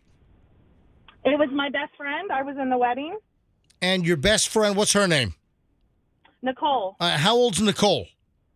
She's 39. Okay, and number 1 or number 2 marriage or 3 for Nicole? Number one. Really? Why did Nicole wait so long? Man, we got to find that right guy. You got to find the right guy. Amen to that. Got to find the right guy. And it took a while. And did she finally find the right guy? She did. It was amazing. It's amazing. He's not going to turn out to be like Jeffrey Dahmer Part 2, is he? Let's hope not. All right. Rox, did you have a question for Desiree? No, I just some general comments about this stuff. Yeah. So I think the guys do the raunchy stuff. They do the strip clubs. Girls do more that go to a bar and do a scavenger hunt, go up to a guy and ask him for a condom. You know, that kind of stuff. What? Like that kind of goofy stuff. What? You haven't heard of that?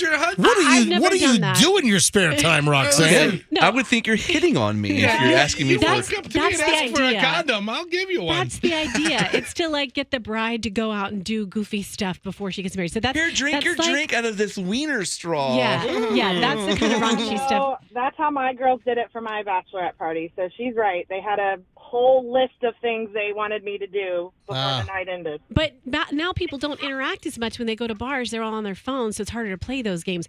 But one of our texters said the exact reason why these are going out. I know he's right. He or she's right. Cell phone videos.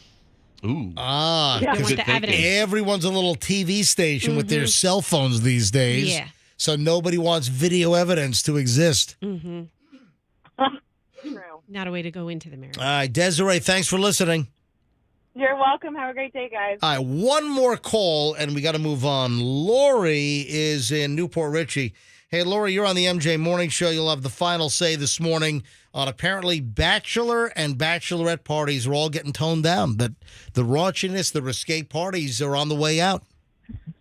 When my little brother got married last year, my stepdad and a bunch of his buddies took my brother to a strip club. They got, toys. The males actually won the toys and everything else at their bachelor party.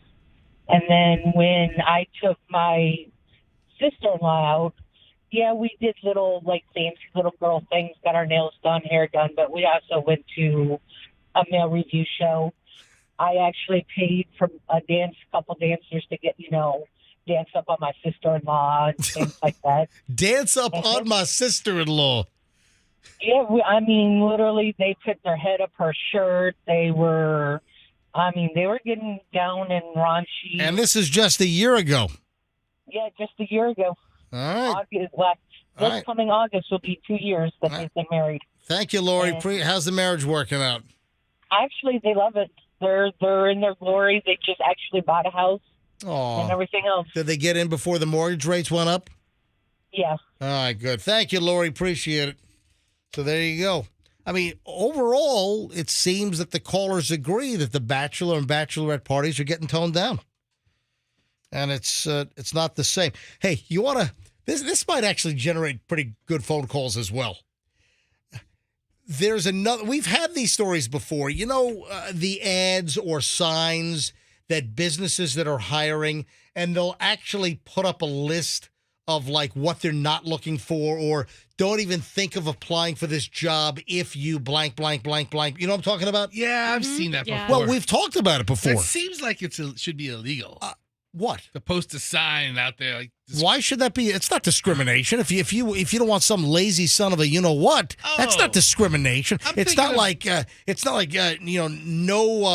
no one-legged people or something. No, I'm thinking back when my grandfather had a shop back at turn of the century, and he had Irish need not apply. Oh, gee, are you serious? I'm joking. Jesus, that was a thing. Look it up, people.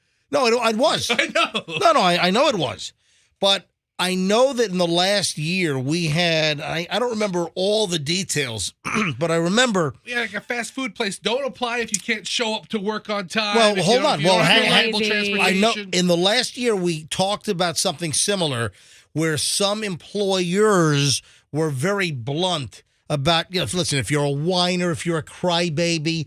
Anyway, listen to this. I think this is great. Here's a news story about a now hiring sign. It was posted at a local butcher shop. Now, I don't know where the butcher shop was, but I love the sign. The sign said, please do not apply if you oversleep, have no alarm clock, have no car, have court often, have no babysitter every day, have to give friends rides to work later than we start work, experience flat tires every week, have to hold on to a cell phone all day, or become an expert at your job with no need to learn or take advice after the first day. That's in the ad. Oh, what a Karen. Must be able to remember to come back to work after lunch. Should not expect to receive purple ribbons or gold stars for showing up to work on time. I think this is great. You got a problem with this, Froggy? I think it's it seems like a very Karenish kind of a thing. I mean, MJ... It's not Karenish. It's the fact that some people want to be handled with kid gloves these days. Some people, everything's an excuse. Some people, everything's a problem. They're gaslighting is what they're doing. I would appreciate a gold star every time I showed up on time to the morning show. Or a trophy. After like 10 times. The ad's been around for a while. So, again, I know I don't know if it's the exact same terminology or verbiage, but we have talked about this at least one or two other times about businesses that we're trying to just cut through the, you know what it is? It's the, it's like the coddling. It's people that want special consideration. And it seems, though, that it's the younger generation. It seems that it's some of the Gen Zs and some of the millennials that just seem to have, a whole list of like demands or, everything. Just show up to work and do your job instead of, again, calling in sick or you got to be in court. It just seems like a laundry list of all the excuses that some people get. That note, that letter said to be in court often. What's the barometer? Yeah, what are you in court all the time for? I mean, child support payments. I think it's just an excuse. No. It's an excuse that employers hear. You know what I thought we'd do? Again, I think this could be funny. I got court. I would love to go to phones one more time here and ask employers, owners, managers, what's some of the most ridiculous excuses that you've gotten by an employee calling in sick or begging off from work that day or days or whatever? What is the weirdest? And then, Froggy, you want to do the Truth Booth with Hal Herman coming up? Yes, sir. Okay, that'll be next. Hal's ready. Ladies and gentlemen, the first Truth Booth, actually the first little Hal Herman game show, I think, in a couple of months.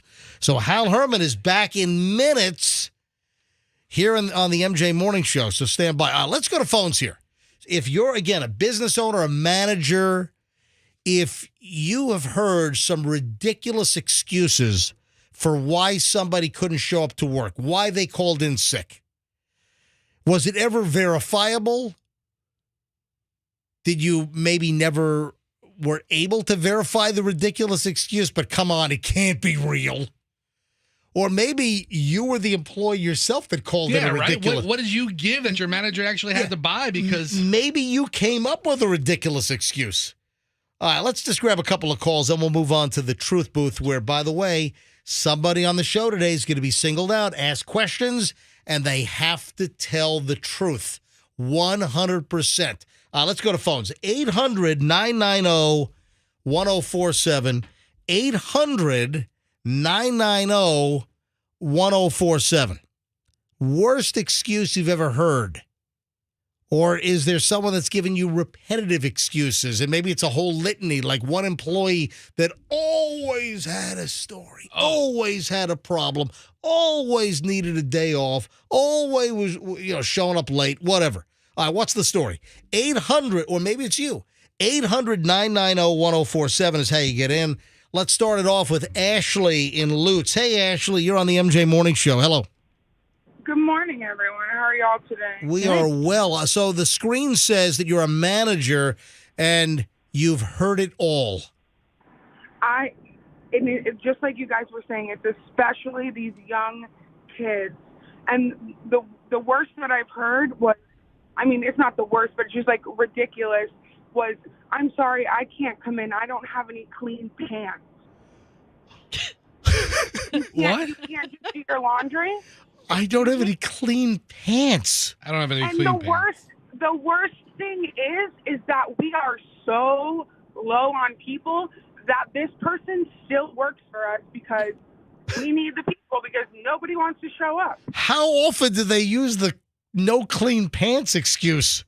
This person has used it 3 times. Oh, my God. What kind of place do you manage, Ashley? It is a fast food restaurant. I don't know if I'm allowed to say what kind. Oh, yeah, absolutely. What fast food? It's a Burger King. Ooh. And I can't show up to Burger King because I've got no pants that are clean. I've got no clean uniform pants. Oh. Well, I'm sorry. Put on your dirty uniform pants and get in here because we need you. Exactly. Ashley, thanks for the call. Wait, hold on. Ashley, what's your store? Say that again? What's your store? What do you mean, the number? The location.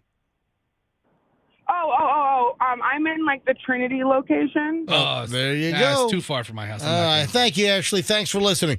Sean is in Land O'Lakes. Sean, you're on the MJ Morning Show. Hi. Hey, how you doing this morning, buddy? Doing well. All right. So you're an owner of a business, my screen says. Yes, sir. What type of business, Sean? I own a pressure washing paper sealing company. Excellent. All right, so what do you hear? So I was going to a job that was supposed to be down in Tampa, and I actually had to cancel all my jobs that morning because it was a Friday. I was letting my dogs out before I go to work, and my dog Pumpkin was acting just amazing, and she's almost back into the garage when she jumps over and she starts heading to my neighbor's oak tree, and to find out that there's a big old raccoon sitting out there at 10 o'clock in the morning. And so the raccoon lunges and attacks her. My wiener dog's on the other side of the raccoon trying to pry him off. And so I go down there, have to grab a raccoon by the throat, choke it out, and then slam it onto the concrete to get it off my dog. Oh, my God. And this is the reason you didn't. Wait, so you, the owner, had an excuse? Yes, sir. Oh, my God. Now, did you tell this to the client that was supposed to have their driveway pressure washed and sealed? No, sir. I just said that I just told them that I'm having some my dog's having some health issues. Oh my! Hey, was the raccoon rabid? It was the first one in 16 years of Pasco County to be confirmed to have rabies. Oh my God! Oh wow! Yeah, I mean, because acting like that and then out during the day, a lot of times, raccoons obviously are nocturnal, and that's sometimes an indicator if they're out during the day that they might be rabid. Sean.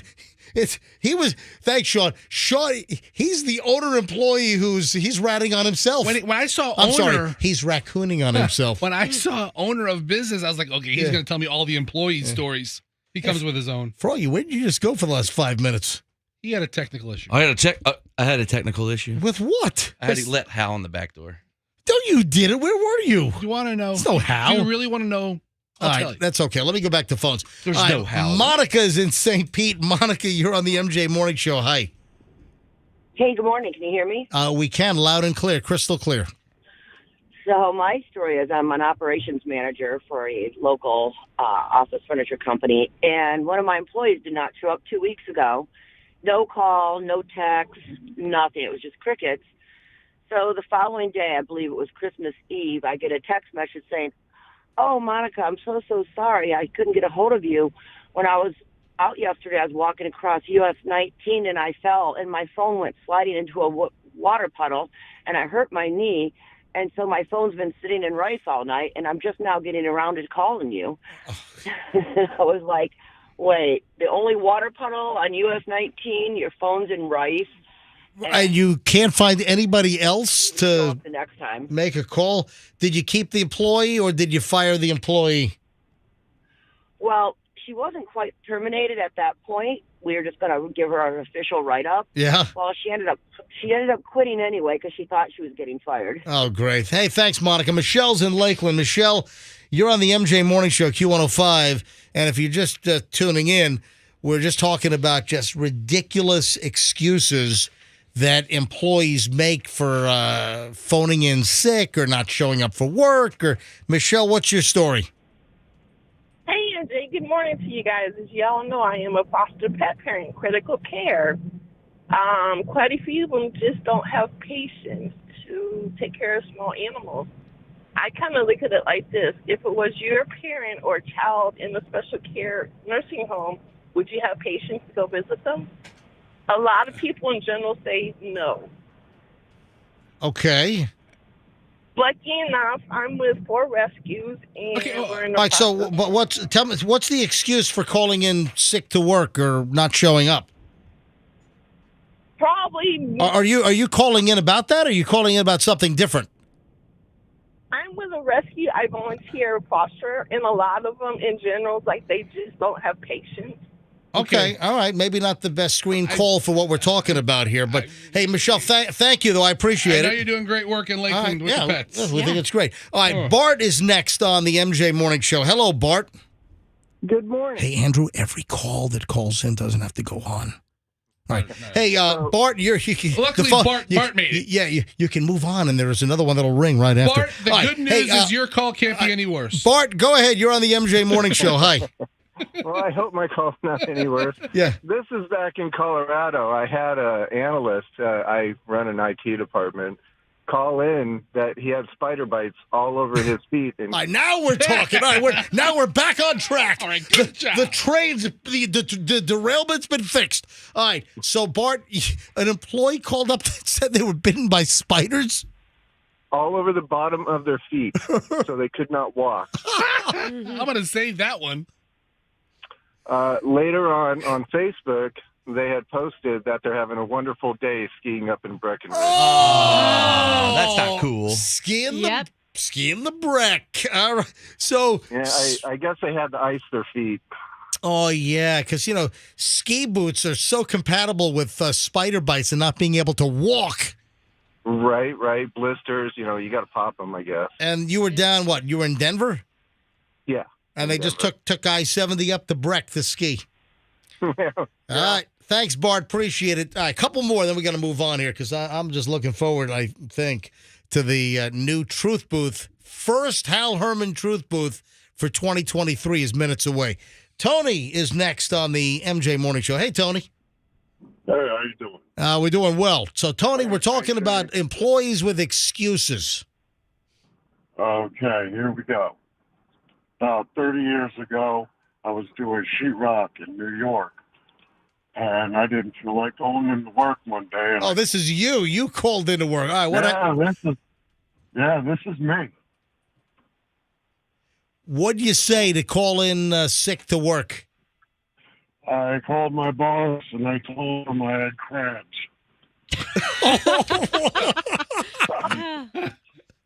and I actually did.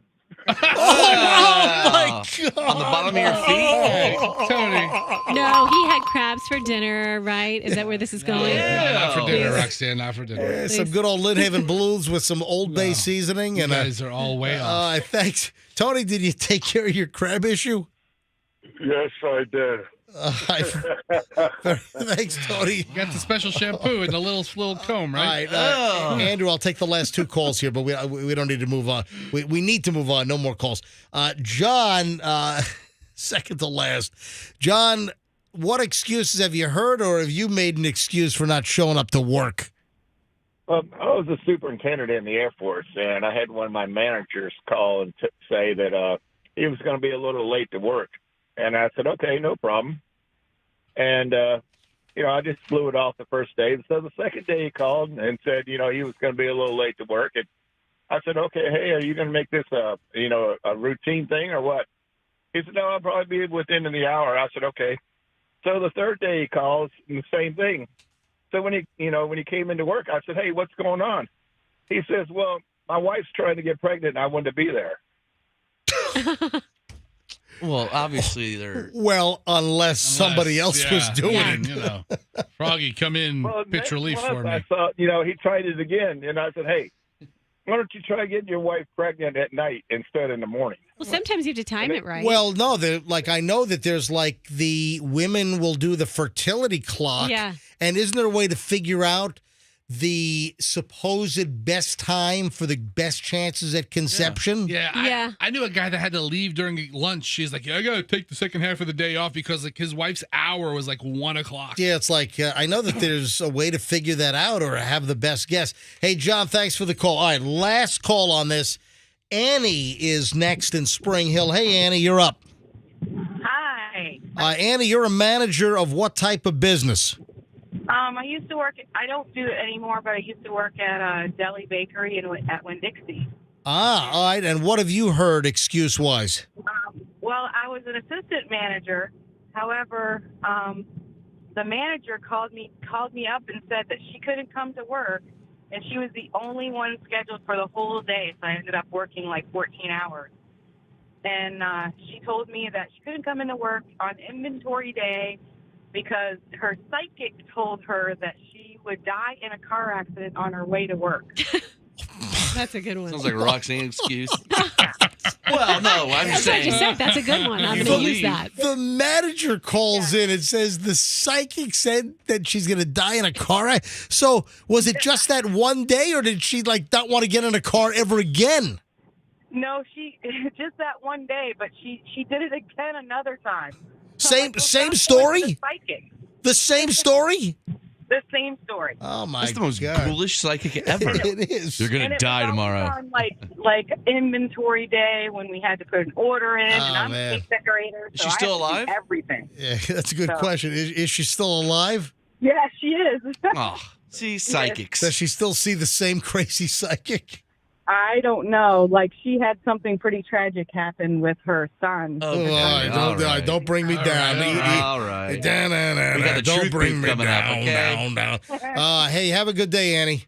All right, thank you. Thank you. All right, we're going to get ready for the truth booth here momentarily. I'm excited. First, though, quickly, for our later, I played this in the first minutes of the show today, and my Jack Russell Terriers, you never know what's going to pop up on my Instagram feed. And in fact, a lot of the kids are back at school with the Pinellas and Hillsborough schools back today. If you haven't seen the cute little video that Julian shot and edited, we did a spoof of that Chevrolet commercial everywhere. Fester, bring up the audio, will you, please? So that Chevy commercial for Chevy EVs, and they're all in the car, and they're, different people are singing Everywhere by Fleetwood Mac. I don't know how it came up. We were just talking. I think the song came on, and we're like, we got to shoot a video. And we actually shot turn it on. Hit the, dude. Hold on. Yeah, unmute it. All right, so we reshot it using the soundtrack from the commercial. And it's all us. It's me, Chloe, Michelle, and Julian in the car up in Canada last week. And hear me calling out your name. You know that I'm falling and I don't know what to say. Speak a little louder, I'll even shout. People love this thing. You know that I'm proud and I've had people say, I can't stop watching this thing.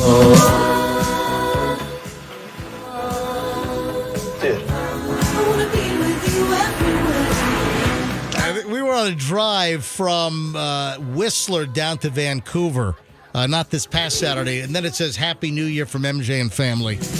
So if you haven't seen the video, it's up on my Instagram, and also the dogs going nuts yesterday during my walk. So give me a follow. Check it out. My Instagram is Certified MJ Radio. That's Certified MJ Radio. Oh, also, Fessa, go to the crazy tub that was in our hotel room. I bring up that one. Hold on. Stop. Right there. Yep. All right, but now click mute in the corner. Our hotel Here we room go. tonight. Chloe loves the easy access from the bedroom right into the tub. So Chloe opens up these sliding doors, not the entry to the bathroom. Right behind the tub, there are these louvered sliding doors that are right next to the bed. So you could literally jump from the bed into the bathtub. So Chloe filled the whole damn thing up with bubble bath, right? Now, did you have bubble bath, or did she No, use she all made of the hotel she shampoos? She used all the hotel shampoos and everything, and body wash. So she made this big Good bubble job. bath. Then she's in a robe she's in the Fairmont robe at the Vancouver Airport Fairmont Hotel, and she jumps from the bed right into the tub.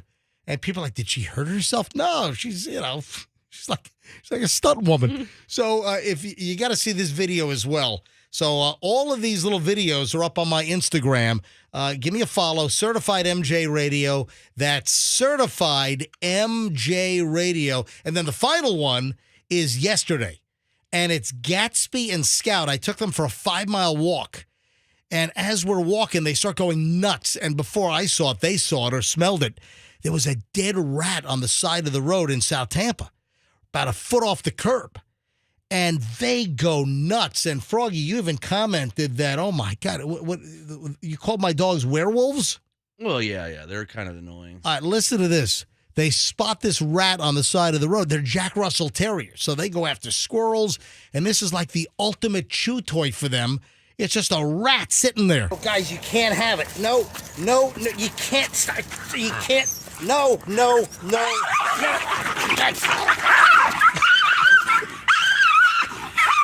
Want to see what happened there?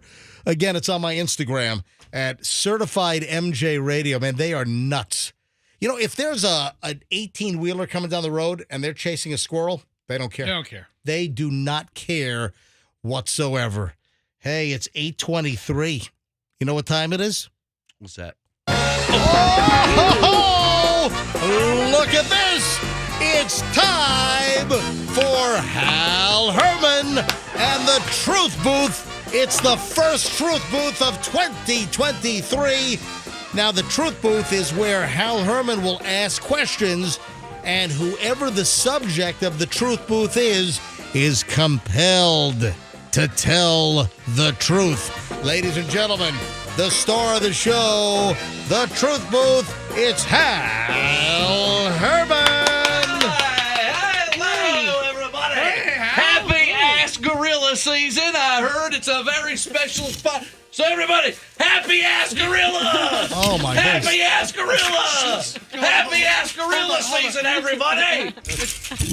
Oh, he's throwing beads all over the place. You mean... I was told it's a very big parade. It's called Ass Gorilla. There you go. Whoa. Usually people have to do things to get these beads. Let's see those boobies, big man. Yeah, Fester Flash Hal Herman. Let's see those hooties. I thought I'd do something special this time. I heard about the parade that's coming up. These are some pretty nice beads. Froggy's just hurling. Where did you get all these beads? I went to the bead store just before it. No, you didn't. I stole them. You want some more? Are these from the iHeart float? Oh, no. See how good his microphone looks, hey, buddy? From the competition. It's from the competition's float. It's great to be back. And of course, it's not Ass Gorilla. It's Gasparilla. Get what? Yeah, all right, fine. I'm pretty sure it's Ass Gorilla. Yeah. What a dumb name, Gasper. All right, so, hey, Wink, how are you? All right, Froggy, so the Truth Booth, first one in 2023. Yes, we're here. I'm sorry, Hal Herman. And everybody knows how the Truth Booth works, don't you? You have to answer 100% correctly or you'll die. Well, honestly. Yes. Honestly. And I have a gun right here. I'm going to shoot you if you don't do it. All right? That's the game. Yeah, okay, that's no, great. But seriously, we're going to have a bunch of questions. Hey, Hal, can you talk a little less affected? How do you mean? Explain. The short answer, no. All right. So, All right. All right. Truth Booth, you got to tell the truth. And you're saying that today's Truth Booth is only one subject will play? So it's directed only at one person? Yes. You guys want to take a guess? Roxanne. No. Nope. MJ. Yeah.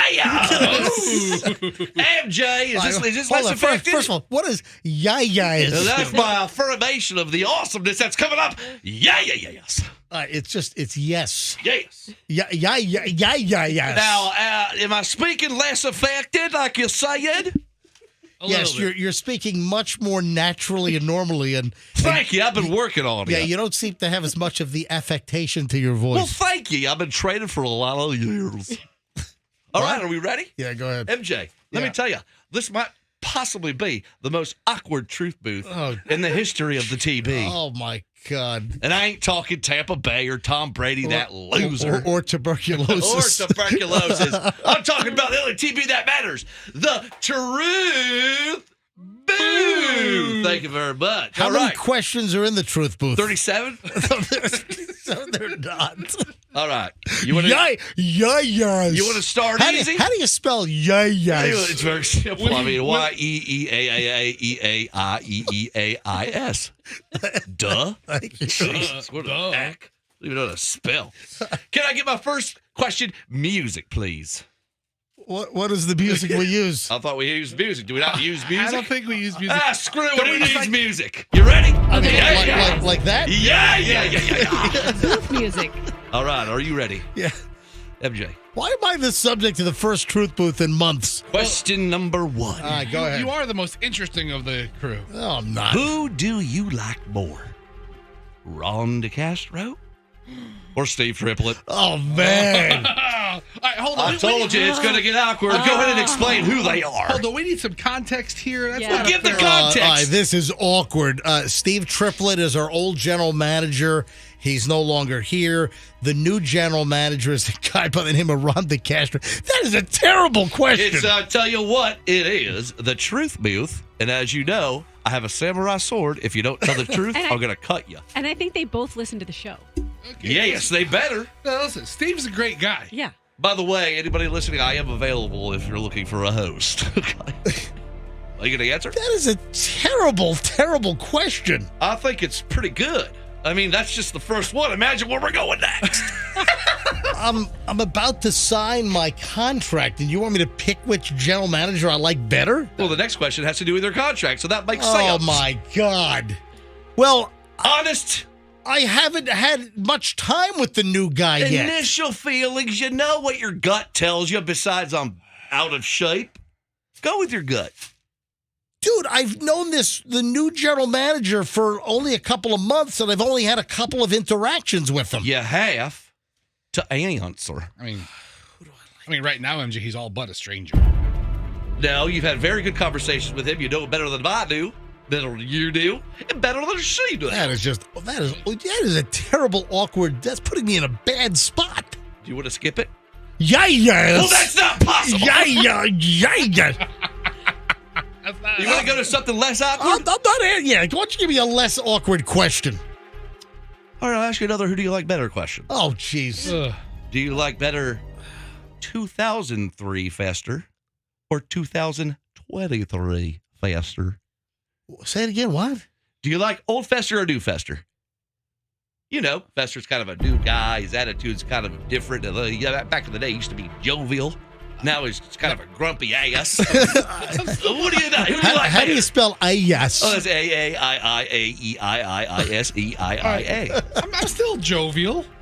MJ, who do you like better? Do you like Fester now? I like older, more jovial Fester. Oh, Fester. You mean like older age, or older years back? Years the back. previous Fester has just become crankier and grumpier. See, I liked old MJ, who would get spun out over everything and make everything chaos. See, this new relaxed MJ, I'm having big wow, issues. now we're getting a little. So you like mean MJ and you like nice Fester, and Fester likes old. I want to be in a toxic, abusive relationship with MJ, and he's making it so easy. So now you become toxic. Yes. Makes sense. I mill it out a little bit. A little bit. All right, so next question. Who's the most attractive female in your eyes in the building that we're in right now? Like a coworker? Yes. Most attractive female in the building? Of course, it's Roxanne. Roxanne, go to HR right now. I can't believe you just said that about your coworker. HR on the phone right now. God. What do you do when you can't say that about your coworker? You're going to be me too. Ladies and gentlemen, if you're following him on Instagram, unfollow him. Turn him in. Me too. Now, is that your answer, though? Because that's mine too. All right, next question. All right. Are you ready? Yes. Now, would you consider yourself a rich person? I am rich with family. Ah, yes. Look at that. Wait a minute. That's What? not the question. Oh. I mean, Scrooge McDuck rich dancing in your coins every day in your gold bars. Swimming and in you have the a gold moat. You have a coins. moat around your house, for God's sakes, I heard. Fester, What the hell is the question? Fester, would you consider MJ rich? I mean, compared to Elon? No, he's like not even Elon's janitor. Oh yeah, I'm steerage compared to Elon Musk. Yeah. All right. Although I'm nowhere near as nuts and crazy as the dude, or erratic. I don't know. You're pretty erratic.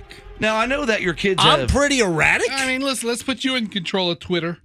Let's see what happens. All right, how many more questions are there? just about 17 more. Stop it. All right, now I know that the kids just left. Yes. Which means Michelle and I are empty nesters again. Yeah. Oh, yeah. And you know what that means? Sex all the time. We do it. Every room. Is that true? How many times have you guys done it since they left? I want a count. Please stop it. What? It's the truth booth. All right, how many? All right, did they so the Julian left last Tuesday, and Chloe left last Wednesday. So you've had 5 days of no kids. And what's your question? How many times have you guys had sex with each other? Wild, passionate. Do you think that's appropriate? It is the truth booth, right? It is the truth booth, and I want to know how many times you got All sideways. right. All right, twice. How many times did you sneak and do it when the kids were in the house?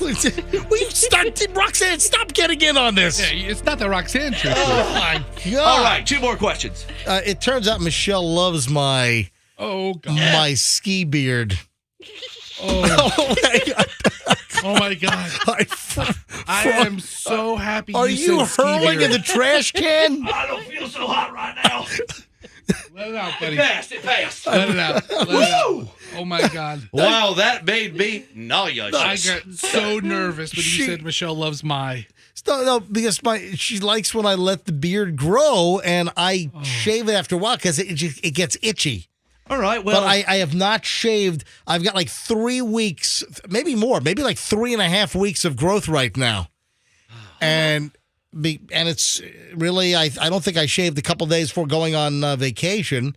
So I call it my ski beard. Nice. So twice. Good job. How about that? Combined amount of minutes. Is this the last? Is this combined amount of minutes for what? Is that like both sessions? I'm not. Well, that's not a question you have. Is that a 4, 5? new? No. Is that a new question or is that like a B? All right. To the... Next question. Let's stick with your wife. All right, go ahead. If you find out she was having a luscious affair with, I don't know, her masseuse or something. Oh, what? Her masseuse. What are you saying? Masseuse. Okay. They give massages. Would you live with it and forgive her because of your past? You have 2 kids together. You have a home. You have a family. Or would you? You're asking if or would you leave her high and dry, Tom Brady style? I'm tired of you.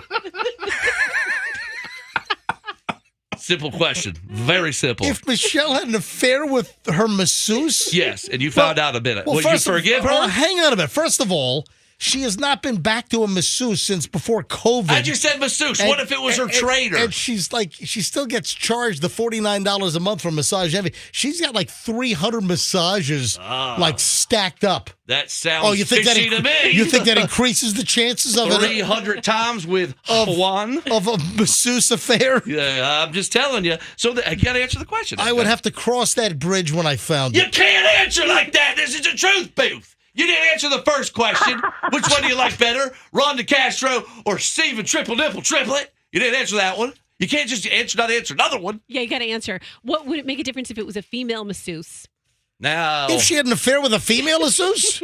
I have a feeling we can let that slide. Please stop. So what if it's a male? Looks like Lou Ferrigno. Big jacked up guy that can't talk. He's half deaf. He's like, hello, Michelle, I love you. What would you do? Dude, what are you on? Crack. Told you. Answer the question. I only got one more after the. I would. Wait, there's what? Somebody on the phone. Somebody on the phone. Yeah. Who's on the phone? I think I woke Michelle up. Hello? You called Michelle. Hello. Hey, Michelle. Hello. Did Fester wake you up? No. Are you listening to the show? Yes. What was the last question then? If you caught me having an affair with a masseuse, would you stay or go? Would you stay or would you go? Oh, that's a good song. Yeah. You know that masseuse you've been seeing? She's not seeing a masseuse. I've seen him forever. But you know, what if But you were I did just... remember his name. Yeah, you see? Oh, did you ever remember the male masseuse that you do like? Did you remember the name? I did, but I'm not going to say it because then everybody will go there and I won't be able to get in with him. All right. That's what the kids say. Get in with him, huh? That's lingo. So what are you going to do, MJ? She's been having an affair with this guy for years. No, she has not. Has a secret family with him. She has 3 kids on the side. She has How would she have the secret kids? Yes. How would she have 3 kids on the side secretly? Her weight fluctuates. What, the three pregnancies I was unaware of? Yes. When you find out about this, it's an amazing, amazing miracle. What do you do? I'm not going to give her a You're pass. so oblivious and you don't pay attention to me. Oh, well, hold on. What did you say? Because you're so oblivious and you don't pay attention to I me. am not oblivious. I could easily have 3 kids and you'd never know. That is not true The at all. truth comes out. Wow. It doesn't. Wow. My goodness. So, and I don't know if you caught that, but he said you do not get a pass, Michelle. Can you believe that? All right. Like you're never going to get anything better than her?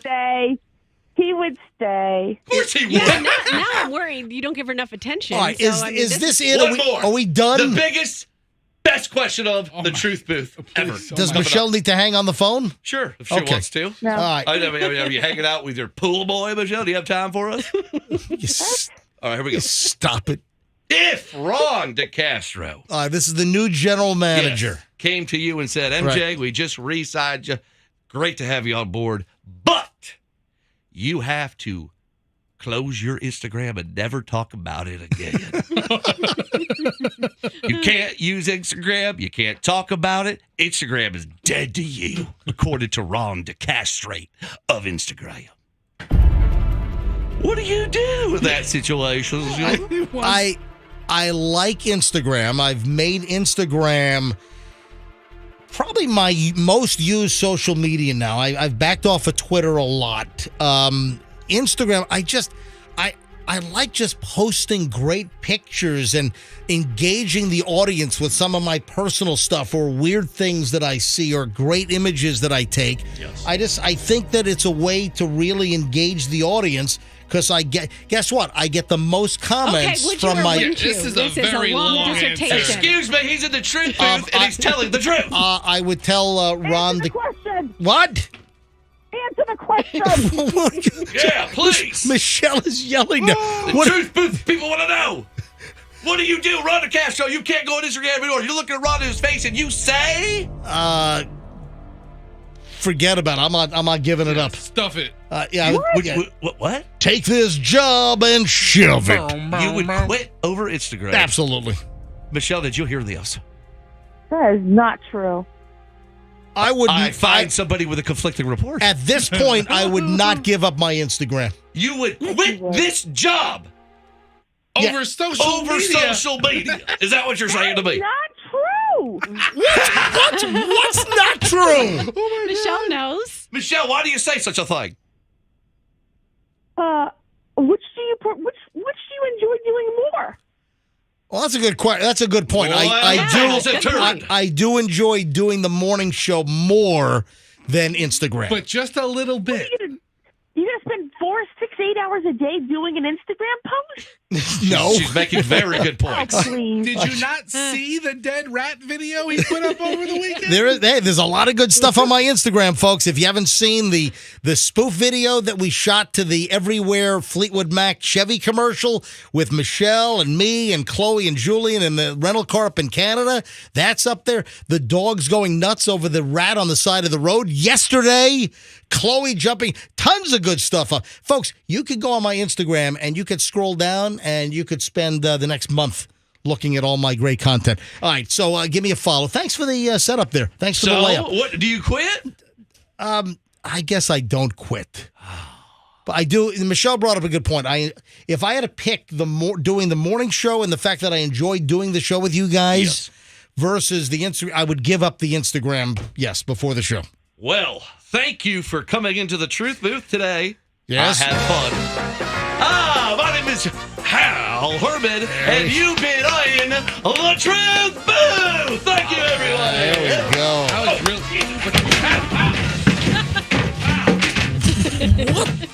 What the hell was that? Not struggling. I just fell. I'm sorry. I just fell. I wish you told me you were going to do that so I could have recorded it. It was so great. I just took it. Who put that banana peel down there? Dude.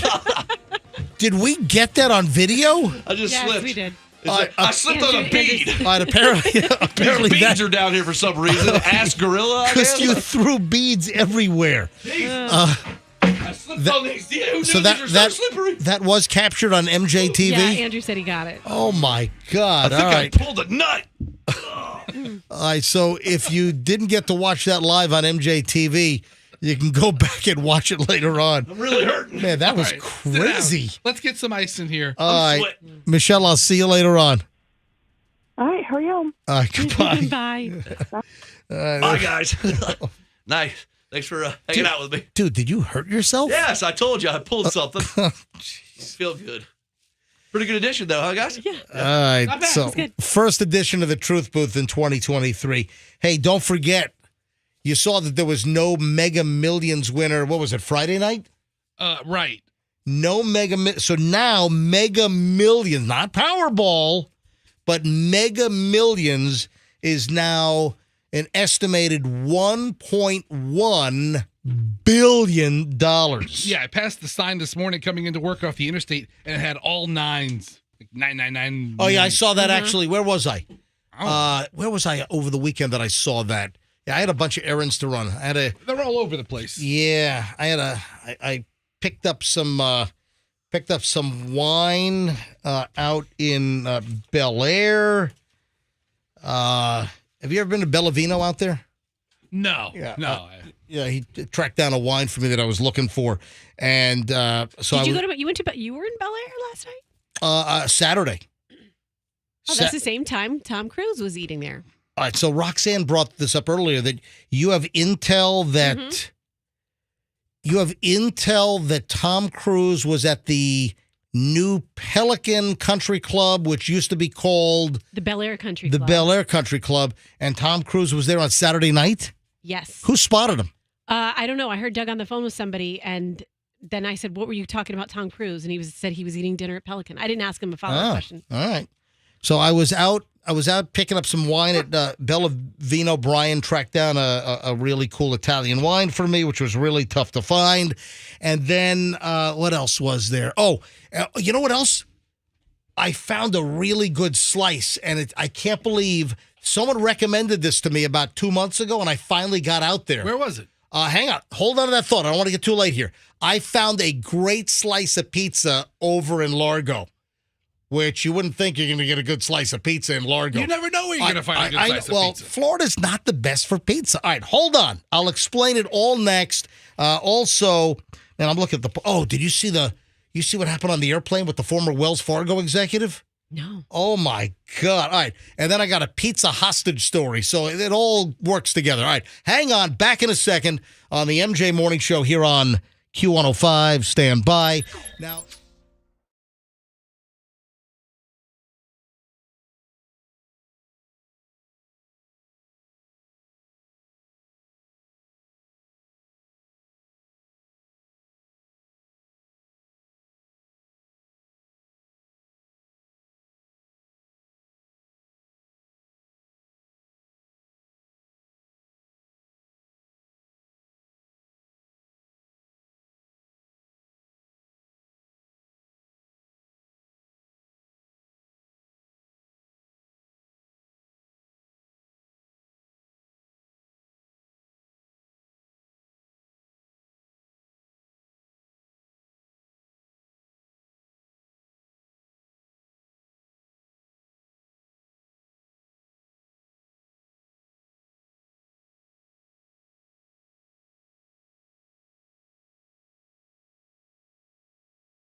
Q105, 8:53.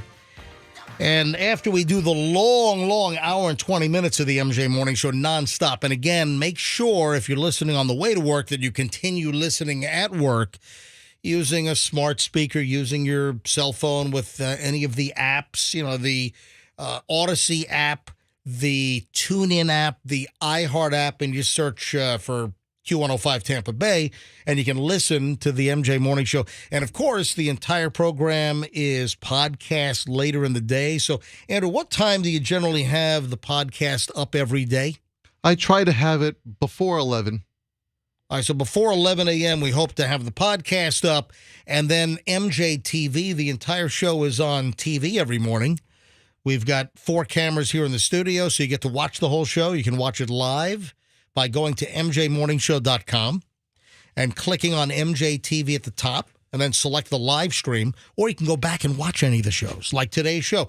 Like, let's say you're at work now, or you're on your way to work, and you want to see Froggy doing the Truth Booth as Hal Herman, and then this crazy fall that happened at the very end where he slipped on all the beads he threw. Okay, watch the video. You okay? That's Hal. Hal fell, and he's okay. All right, whatever. He hurt his tailbone, I think. Oh, you know what I do during middays now? What do you do during middays now? Besides an awesome show? Driving home? Yeah. No, I just. Can you give me a shout out at 10:45 when I'm in my car? Yes, I will do that. I kind of do. Yeah, That's what I do. Go ahead. Okay, I say my favorite part of the show, and I say the exact minute where you can find it on the YouTube on the MJ TV. Yeah. Oh, that's good. Yeah. So something had happened, you give something had happened during the show, you'll give the exact time that it starts on MJTV. So to you look just, for it. Yeah. Hey, I mentioned that the Mega Millions jackpot for tomorrow night is going to be at least $1.1 billion. Are we blocked in here? First of all, they still have not unblocked the Powerball website in our studio computers because it comes up as a gambling site. So listen to this. Powerball won't come up, but Mega Millions comes up. It's weird. That's weird. I've been asking for 2 years for whatever company that our IT people use to block website. Like, can you go to porn sites in our building? I'll find out. No, don't. Can you go to WikiFeed? No, don't. WikiFeed works. Oh, okay. That's not a porn site. So Mega Millions, the estimated jackpot for Tuesday night, tomorrow night, the estimated jackpot is $1.1 billion. This was after there were no winners for the jackpot on Friday night. Now, I think, what does it say? There were match 5 winners in Florida, Maryland, New Jersey, and New York had 2. So some people matched 5. But typically, does that mean that they didn't get the mega ball or whatever they call it? They missed one of the numbers, and they still get a big payout. They get like $1 million or something, so that's not bad. But and I mentioned this last week, so I forgot about talking about it, so let me do it now. Do you remember last week I was talking about the Mega Millions and buying a ticket? And remember I said that typically over the years, all of the experts have said if you win the lottery, you take the lump sum. Mm-hmm. You take the early lump sum because the theory is that you'll be able to do better over time by having that money properly invested than waiting 30 years for the annuitized payout of getting paid every year. Haven't we always heard that? We have. We have always heard it. I've never heard anything to the contrary until this. Okay. Until a story on the CNBC website, which CNBC is the NBC business channel. And the headline is, the Mega Millions jackpot is, and this story was like a week ago. So the story said the Mega Millions jackpot is $785 million. This is before there was no winner on Friday night. And it climbed, was it 2 winners ago? Whatever it was. So it says taking the lump sum is typically a big mistake, lottery lawyer says. I'm like, what? That is like completely opposite everything that we've always heard. Taking the lump sum is what this lawyer says is a mistake. That's the way to go. We've always heard that if you win, you take the lump sum, even though it's considerably less. You take the payout right then and there, and don't wait for the annuitized payouts every year over like 30 years. All right, here's the deal. Talks about the jackpot being huge. I believe now it's at $1.1 billion, and it's going to climb higher because there's going to be a frenzy of tickets today. There's going to be a frenzy of tickets purchased tomorrow. So the jackpot's going to go higher than $1.1 billion. And then it says the cash option. The cash option right now at $1.1 billion is $568.7 million. So what is this guy saying? What is this lottery lawyer saying about taking the payouts versus the lump sum, which is completely opposite everything we've ever heard? The jackpot for the drawing, now $1.1 billion. If you opt to take your windfall as an annuity spread over 3 decades, 30 years, the upfront cash option, which most jackpot winners choose, is blank, blank, blank. So what is it now? $568.7 million. These days, the annuity option is bigger than it previously was relative to the cash option, thanks to higher interest rates, which make it possible for the game to fund larger annuitized prizes, according to Multi-State Lottery Association. Still, over 90% of winners take the immediate lump sum, according to Andrew Stoltman, a Chicago-based lawyer who has represented several recent lottery winners. So taking the lump sum, he says, quote, that's typically a big mistake. Not only does an annuity offer a bigger bang for your buck, but spreading out the payments also gives you a chance to build an experienced team, including an accountant. What, it's going to take you 30 freaking years to find a good accountant? I finally found him, honey. You're 28. Yeah. Including an accountant, financial advisor, an attorney to protect your money and your best interests. Few lottery winners have the infrastructure in place to manage a lottery windfall. That ensures a level of financial security that the lump sum does not, even with the inevitable onslaught of solicitations, excessive purchases, or bad investments. To make a mistake with the first year's winnings is not catastrophic. That's a good point. If the winner is going to receive another 29 years worth of payments. That's a valid point for a lot of people who get their lump sum and burn through it. I don't know how you burn. Okay. Well, a lot of people do that. I don't know how you burn through $569 million. Maybe not the $1 billion jackpot, but if you win a $30 million lottery and you take the $15 million payout and then you pay taxes. I'm going to buy Twitter. If you end up with, $8 million, you can burn through that quickly. Yes, that was a little Elon Musk slight. Yes, Andrew wanted to say something. Andrew, Yeah, on these very large jackpots, I agree with this Stoltman. Okay. Yeah, essentially what Fester just said. On the smaller ones, yeah, that you can burn through that so fast. Listen, if you get your hands on $3 million and you've never seen that kind of money before, you could potentially be out in 3 or 4 or 5 years. You buy 3 McLarens and a mansion. Yeah, listen, you're not going to burn through $500 million buying a couple of McLarens and a mansion. Not this one. I'm talking about $4 million, $5 million, Okay, $8 all right, million. all right. Yeah, so if you Professor's saying. if you have a moderate jackpot, yes. Okay, I didn't hear that part. I win a $10 million lottery and they say, look, we'll pay you $500,000 for the next 20 years. Or we'll give you it all now, or a portion of it now. Right. So let's say you end up with half, like $5 million. Yeah. I mean, I'll take the $500 for 20 years. Can you ever change it and say you could stupidly once you take, you can't change it. Okay. Yeah, you can't. Once they write the check, you can't give it back. Yeah, you got to make your decision. That's locked in. But essentially, if you have control of yourself, it's still better to take the lump sum. I suppose. Yeah, right? Yeah, but I'm a degenerate, so yeah, you would. I'll take that check Jan 1 every year. That's fine. I'm just saying that space it out. This goes against everything we've always heard, that by taking the lump sum, you can do better over investing that money over the years than waiting 30 years for the annuitized payout over 30 years. Special made it make sense, though. Thank you for that. I mean, not everybody's going to sink into a 7% IRA and double it in 10 years. Yeah. Not If you're everybody. older, you want to take the lump sum for sure, too. All right, you ready for a little pizza story? Yeah. Pizza here is more like hostage.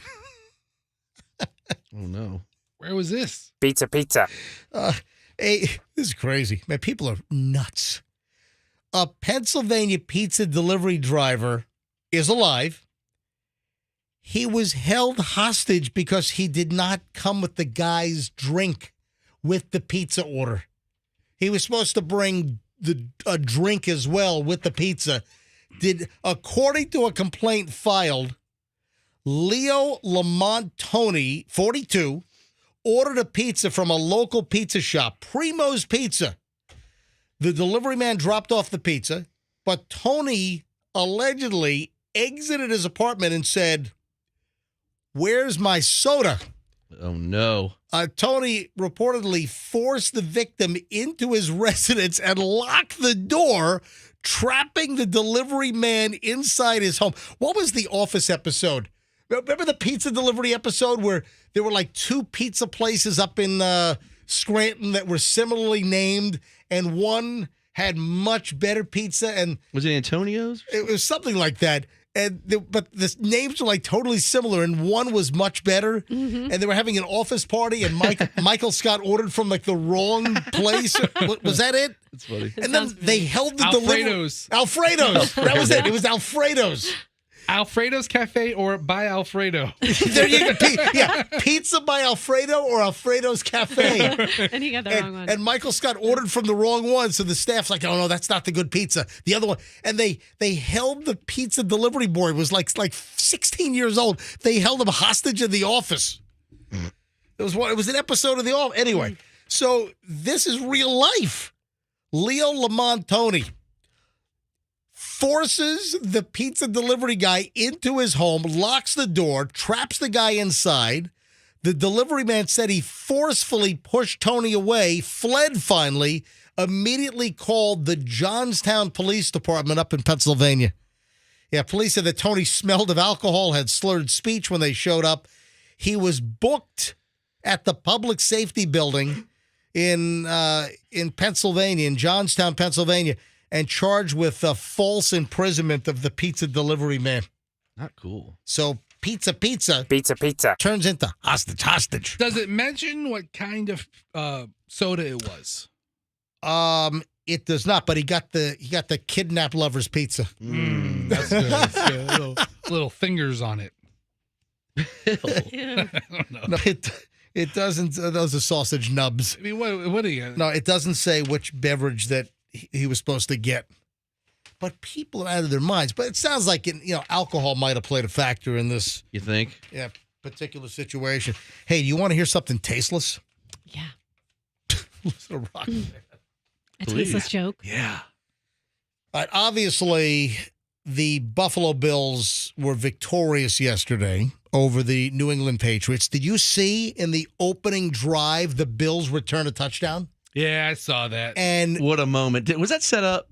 It's like, Damar Hamlin, who fell critically ill with the cardiac arrest. A week ago tonight. Yeah, he was watching the game in his hospital room. Do you think they made him watch on the crappy hospital room TV? Or did they roll in like a special, big, 50-inch flat screen for him to watch the game on? That guy's going to come back and play. He's already up and watching football and posting OMFG. He did. But and he posted OMFG after the Bills returned the opening kickoff for a touchdown.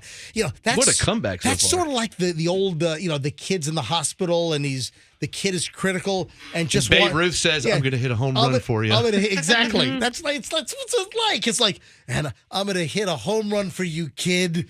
And was it an episode of Seinfeld like that? There was. Was it Keith Hernandez or something? It was something like there was a Seinfeld Paul episode. O'Neill. There was.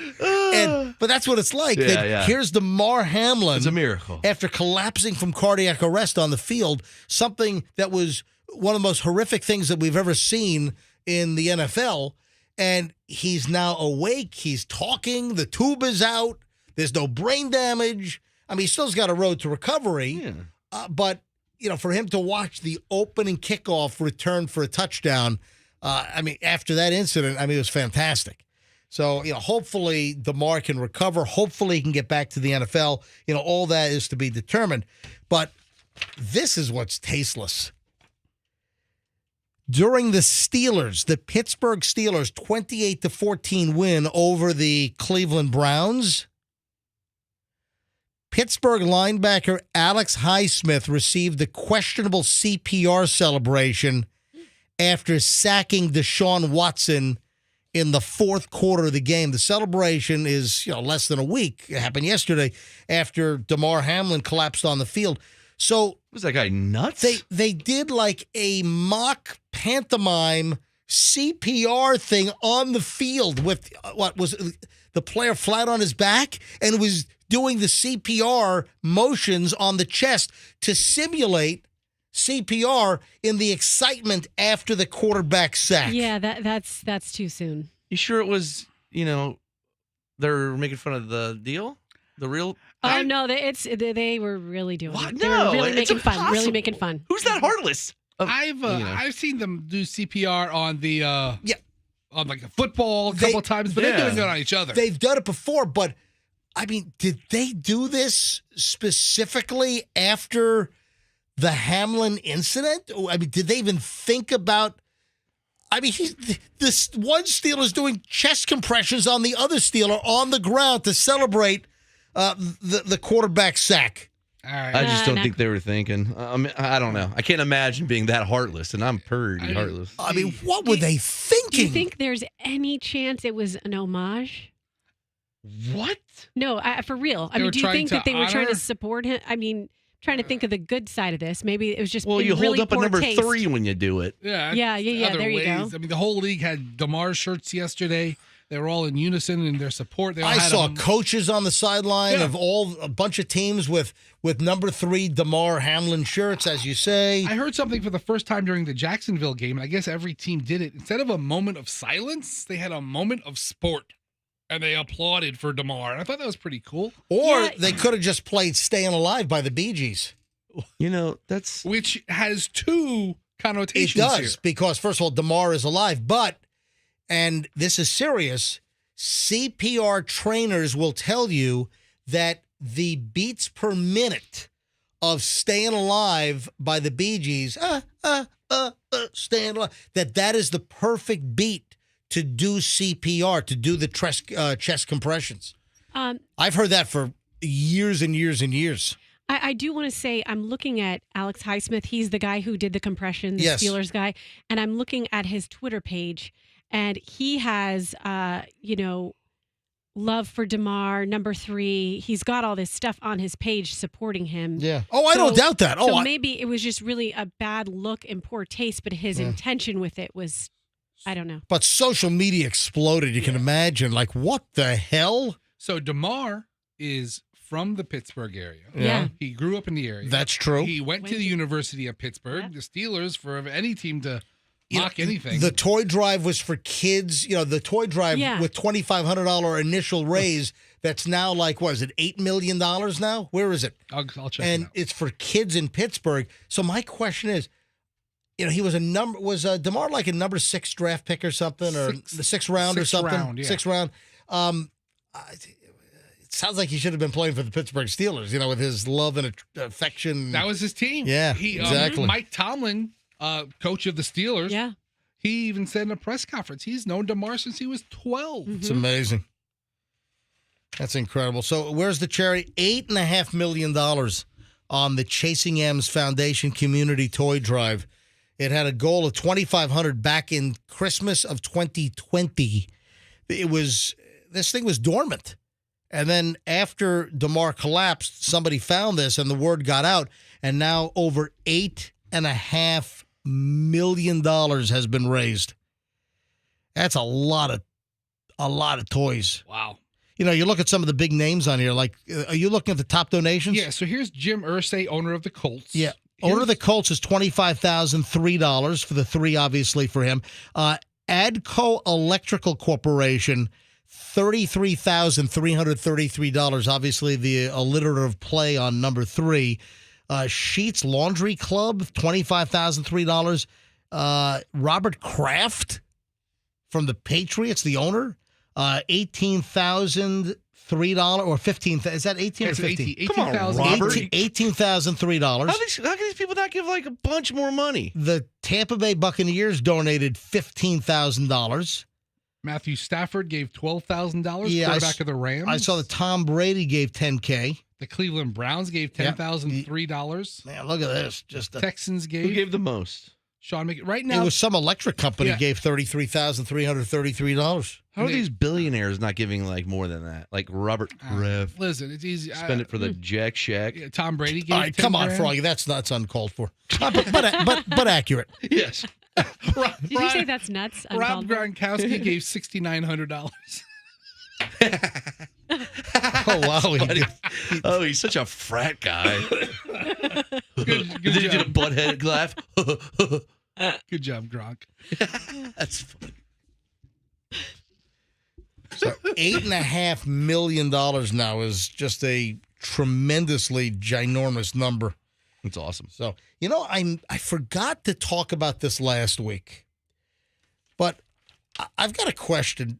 Does anyone want to ride any rides in Orlando at that Icon Park? No. Pass. So while we were on break, their giant Ferris wheel malfunctioned and it was caught on fire while people were on it. Have you ever been on that? I've never been to Icon Park. If I'm in Orlando, I'm at Universal or one of the Disney parks with the kids. We never made it to that Icon Park, which really that's like leeching off the theme parks with all of the international visitors and having like a cheaper park to go to, right? This Icon Park. It's something else to do. You're there for a week. You're not going to go to Disney every day, possibly. But you got enough. You got Disney, you got Epcot, you got Animal Kingdom, you've got the movie studio, then you've got Universal. You've got Islands of Adventure. Yeah, as opposed to you got SeaWorld over there. You got all that. And then hey, all the tourists from around the country and around the world that go to Orlando, hey, just get on I-4 and head to Busch Gardens. Yeah, come on down. Come on down to Busch Gardens with great roller coasters. But the point is, I'm not going on anything at that Icon Park. No. So remember, the first thing was that tower drop. It flung the kid out, and you know what happened? There was a terrible tragedy. And then the 400-foot tall Ferris wheel at Icon Park lost power. This was back on like New Year's weekend, and then 62 riders were in the air, and the thing was like spitting out sparks, and there was like a fire on the Ferris wheel. Jeez. Yeah, I think I've got the audio here. Yeah, listen to this. Here's audio from people on the ground taking video. Oh, dude, it's on fire! I mean, listen to that. I mean, do you hear like the sparking noises? And the guy goes, "Oh, it's on fire!" Oh, dude, it's on fire!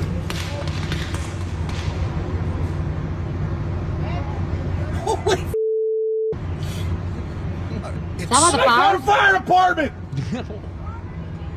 Oh, great, they're already here! What'd you say? So he's like yelling, "Call the fire department!" How about stop videoing, put your phone down, and call the fire department? Oh, great, they're already here. Like, what a weird Thank reaction. you. Thank you for telling me. It is. So but odd. I meant to mention this last week, when we first got back from vacation, but I do not want to go on any rides at that Icon Park. Again, now the Ferris wheel got stuck. It was on fire. It was spitting out sparks. And of course, this is after the awful, awful situation with the 14-year-old boy. What was his name? Tyree Sampson, right? And during that free fall ride, he got flung out. I mean, Yeah, I don't ever want to go there. Yeah, what else could possibly go wrong? Yeah. You know what? I maybe I shouldn't ask that question. Is that where they have the big Ferris wheel? Yeah, that's That's like it. the It's big it's the 400-foot Ferris Oh, wheel, that thing dude. makes me Kind of sick. like an I-4 in Sand Lake. Oh, that makes me like nauseous looking That's what at I'm it. saying. It was the giant Ferris wheel. All right. Wells Fargo. Wouldn't you say Wells Fargo's had its bad share of publicity over the last, I don't know, decade? Yeah. They had the broker scandal going on, all kinds of things at Wells Fargo.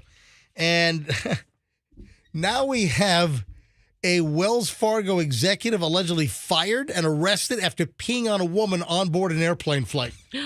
What? That might not be good for your career. This was on an international flight, but the guy's based here in the United States. So the guy's Indian, I guess Indian American, and Indian police in New Delhi. You know what? You ever have a sandwich from the New Delhi? All right. Anyway, I don't get it. So There's no beef on it. police in India have arrested an airline passenger.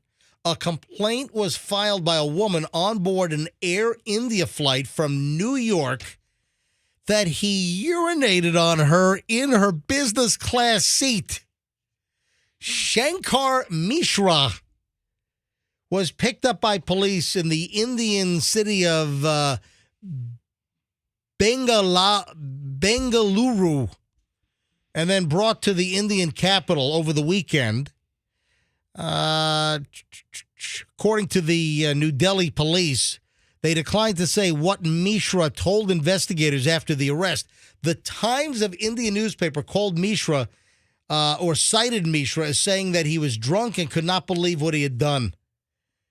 A New Delhi court sent him to prison for 14 days, man. That was quick. As police investigate the complaint, Mishra of outraging the modesty of a woman during the New York City to New Delhi flight. That's a long flight. All right, so they already put him in prison for 14 days, but he could face up to 3 years in prison for going to the bathroom on a woman in business class. I would expect that back in coach, not business class. He was vice president of the Indian subsidiary of Wells Fargo. He was. That's a big job. I would say so. With a population of what, 1.5 billion people?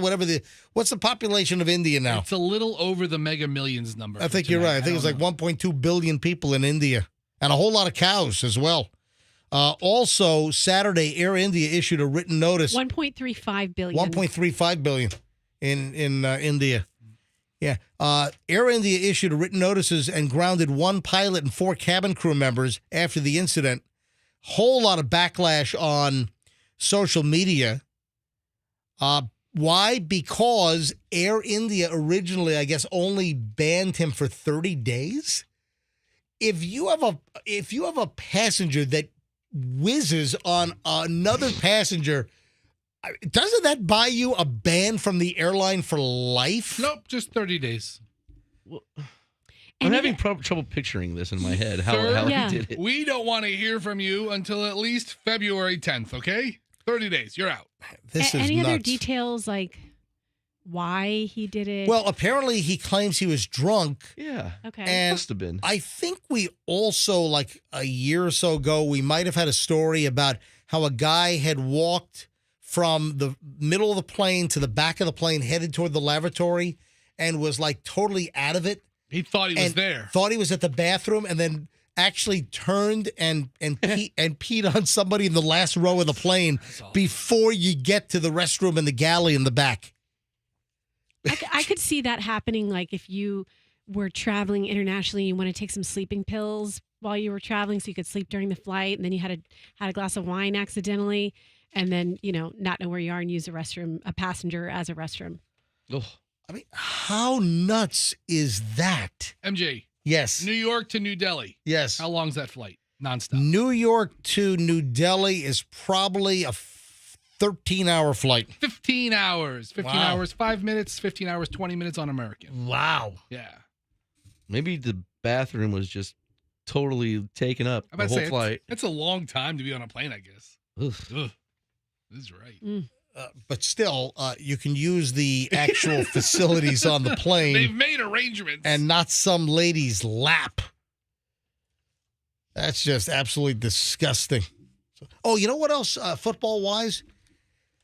All the Florida teams are in the playoffs for the first time since, I think, 1999. Yeah. The Miami Dolphins, the Jacksonville Jaguars, and now, of course, the Tampa Bay Buccaneers clinching the fourth seed. But that was already clinched, what, a week ago? They or, clinched right? it last Yeah. week with Carolina, so they really didn't give much of a crap about last night's game or yesterday's game. Well, that's why they didn't play a lot of the starters, and but Tom Brady still seemed kind of ticked off. He's there to play, baby. Yeah. Let's go. He's always angry. Oh man, I'm running 3 minutes late here. All right, hold on. Let me take a quick break, and then I've got a lightning round and prioritize the final chunk of the MJ Morning Show when we get back. I mentioned the whole calorie thing. And I meant to do this earlier, but there is a new school of thought that counting calories is nonsense. All right, hold on to that thought, and then a whole lot. Oh, don't touch my hair. Oh, not me personally, but. I guess a guy's hair was touched, and, well, it didn't result in a very good outcome. Hold on. We got a lot of stuff to get to. Final chunk of the program on a Monday next here on the MJ Morning Show on Q105. Stand by.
9:34. Now, we just queued up the theme song to this 80s TV show where the child star has passed away, somewhat of a mystery. Hold on. What show? Who has died? Who was found unresponsive? Oh, no. Deceased by police in California. Which child star? Hang on. We'll tell you in a minute.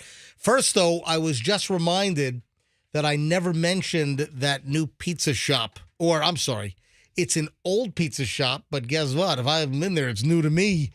And I was over in Largo, Bel Air area over the weekend, and someone had recommended this to me a while ago, like months ago, and I just hadn't been over that way because it's on Ulmerton Road, not far away from the beach, not far away from the Gulf. Can I make a guess? Yes. Is it Sardos? Yes. Okay. Or as Hal Herman would say, Sardos.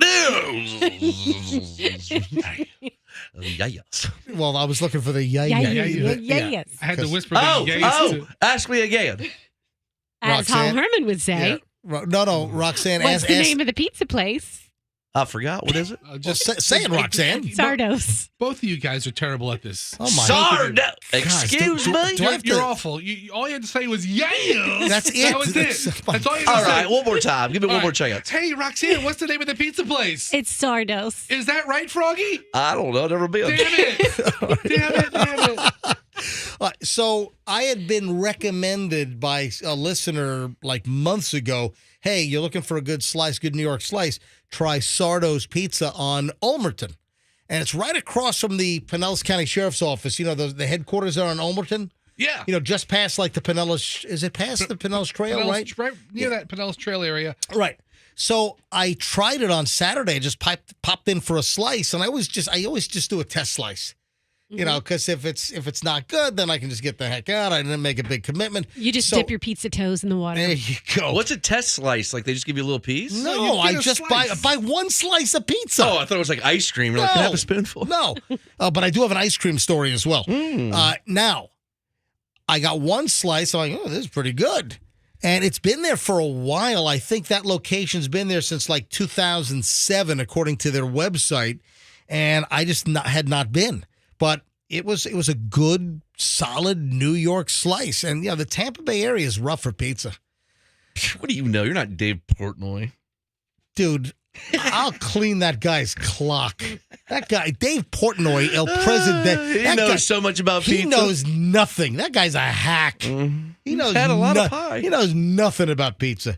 His idea is great, but he can't even pronounce the name of the streets. He can't even announce half the pizza places that he's going to classic, well-known places and can't pronounce the names. I just said that to get you all pissed off. Listen, don't get me ticked off because I'm not a huge fan of his pizza reviews.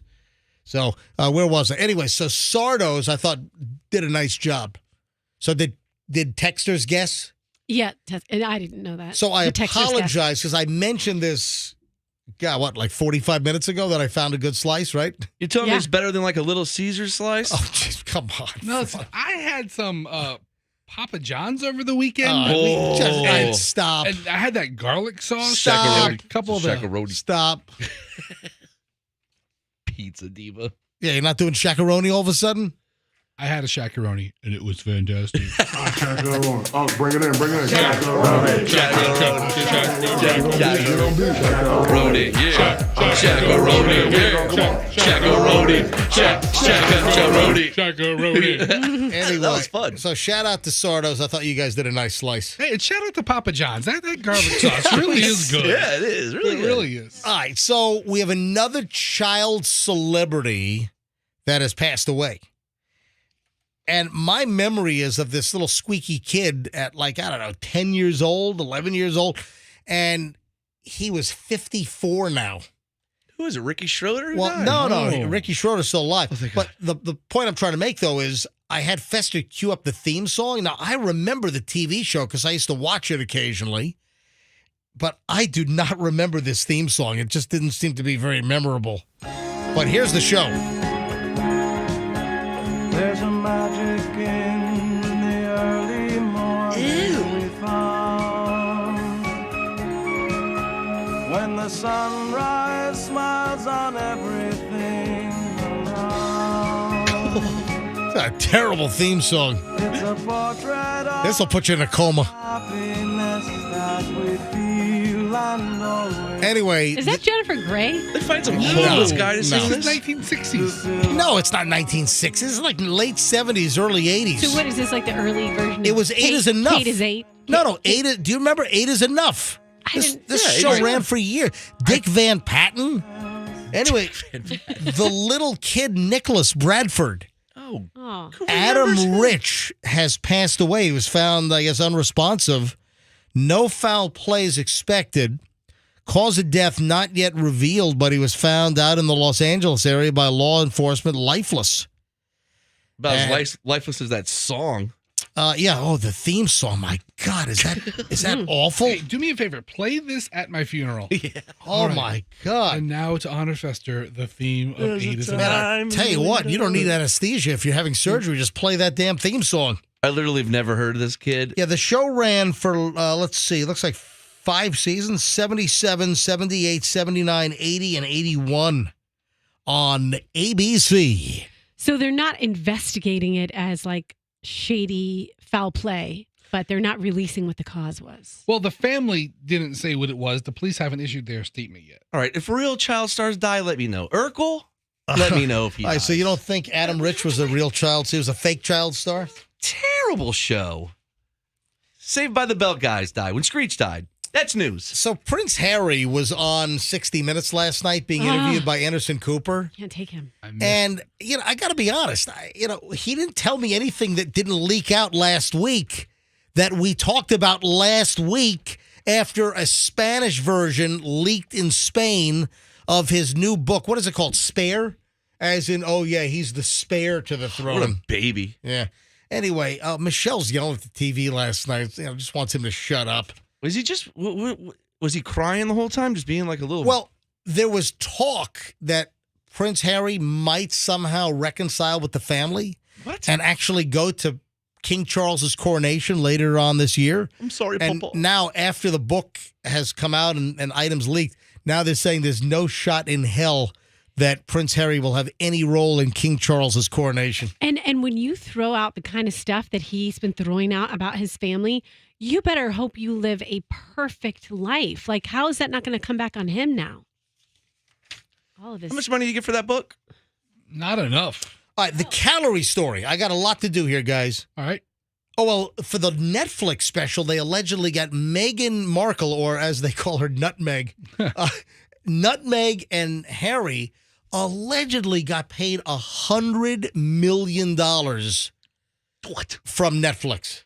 All right. Yeah. Bury everybody for that amount? I don't know.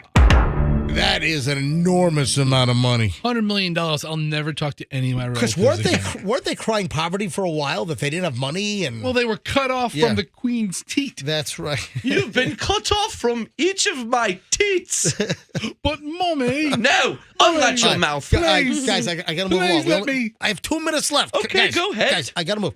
All right. So we'll get into this in more depth tomorrow, but there is a new movement, and there are numerous individuals that are saying that calorie counting is absolute nonsense. That if you're using calorie counting as a strategy, that it doesn't work.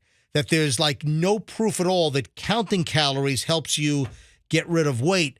That it's the quality of the foods you are eating, and it's not the calorie counting. I believe that. So we will get into this in much greater depth tomorrow. The other, I remember I said on an ice cream story as well. Mm-hmm. There's an ice cream store, and this wasn't around when I was up in New York, but Catchin Ice Cream, C-A-A-T-C-H, Catchin, C-A-A, Catch, and then N, ice cream. Apparently, they scoop the ice cream and they throw it at you. That's Oh, that's great. I love that. Well, how many times does that go well? They give you the cup and they hurl the scoop. You got to catch your scoop in the cup. So what if it like hits your shirt? What if it falls on Hits the you in the floor? face. I mean, You lick it off your arm. what if you like you're wearing a white shirt. It's all stained. You got chocolate all over your shirt. I'd be so mad if I went in to get ice cream and they threw it at my head. The hell's all? And you're going to waste a lot of it, too. But that's the deal. It's a horrible business plan. They throw the ice cream at you. How much money do they lose a day? Upon ordering one of their novelty flavors, Cinnamon Toast Crunch, Fruity Pebbles, or Dark Chocolate Strawberry, to name a few. What if you don't have arms? They must catch their frozen dessert in the cup after it's lobbed in their direction. What the? We got a soup place that do something like that. Oh, my God. It's crazy. What, throw hot soup at you? Catch in the cup. That's pretty funny. That's the way to end it. Starbucks throws scalding hot coffee. I'll take a at you. lobster bisque. Yeah. All right, we'll see you back here tomorrow, folks. Have a great day. Website, mjmorningshow.com. mjmorningshow.com. And let's be careful out there.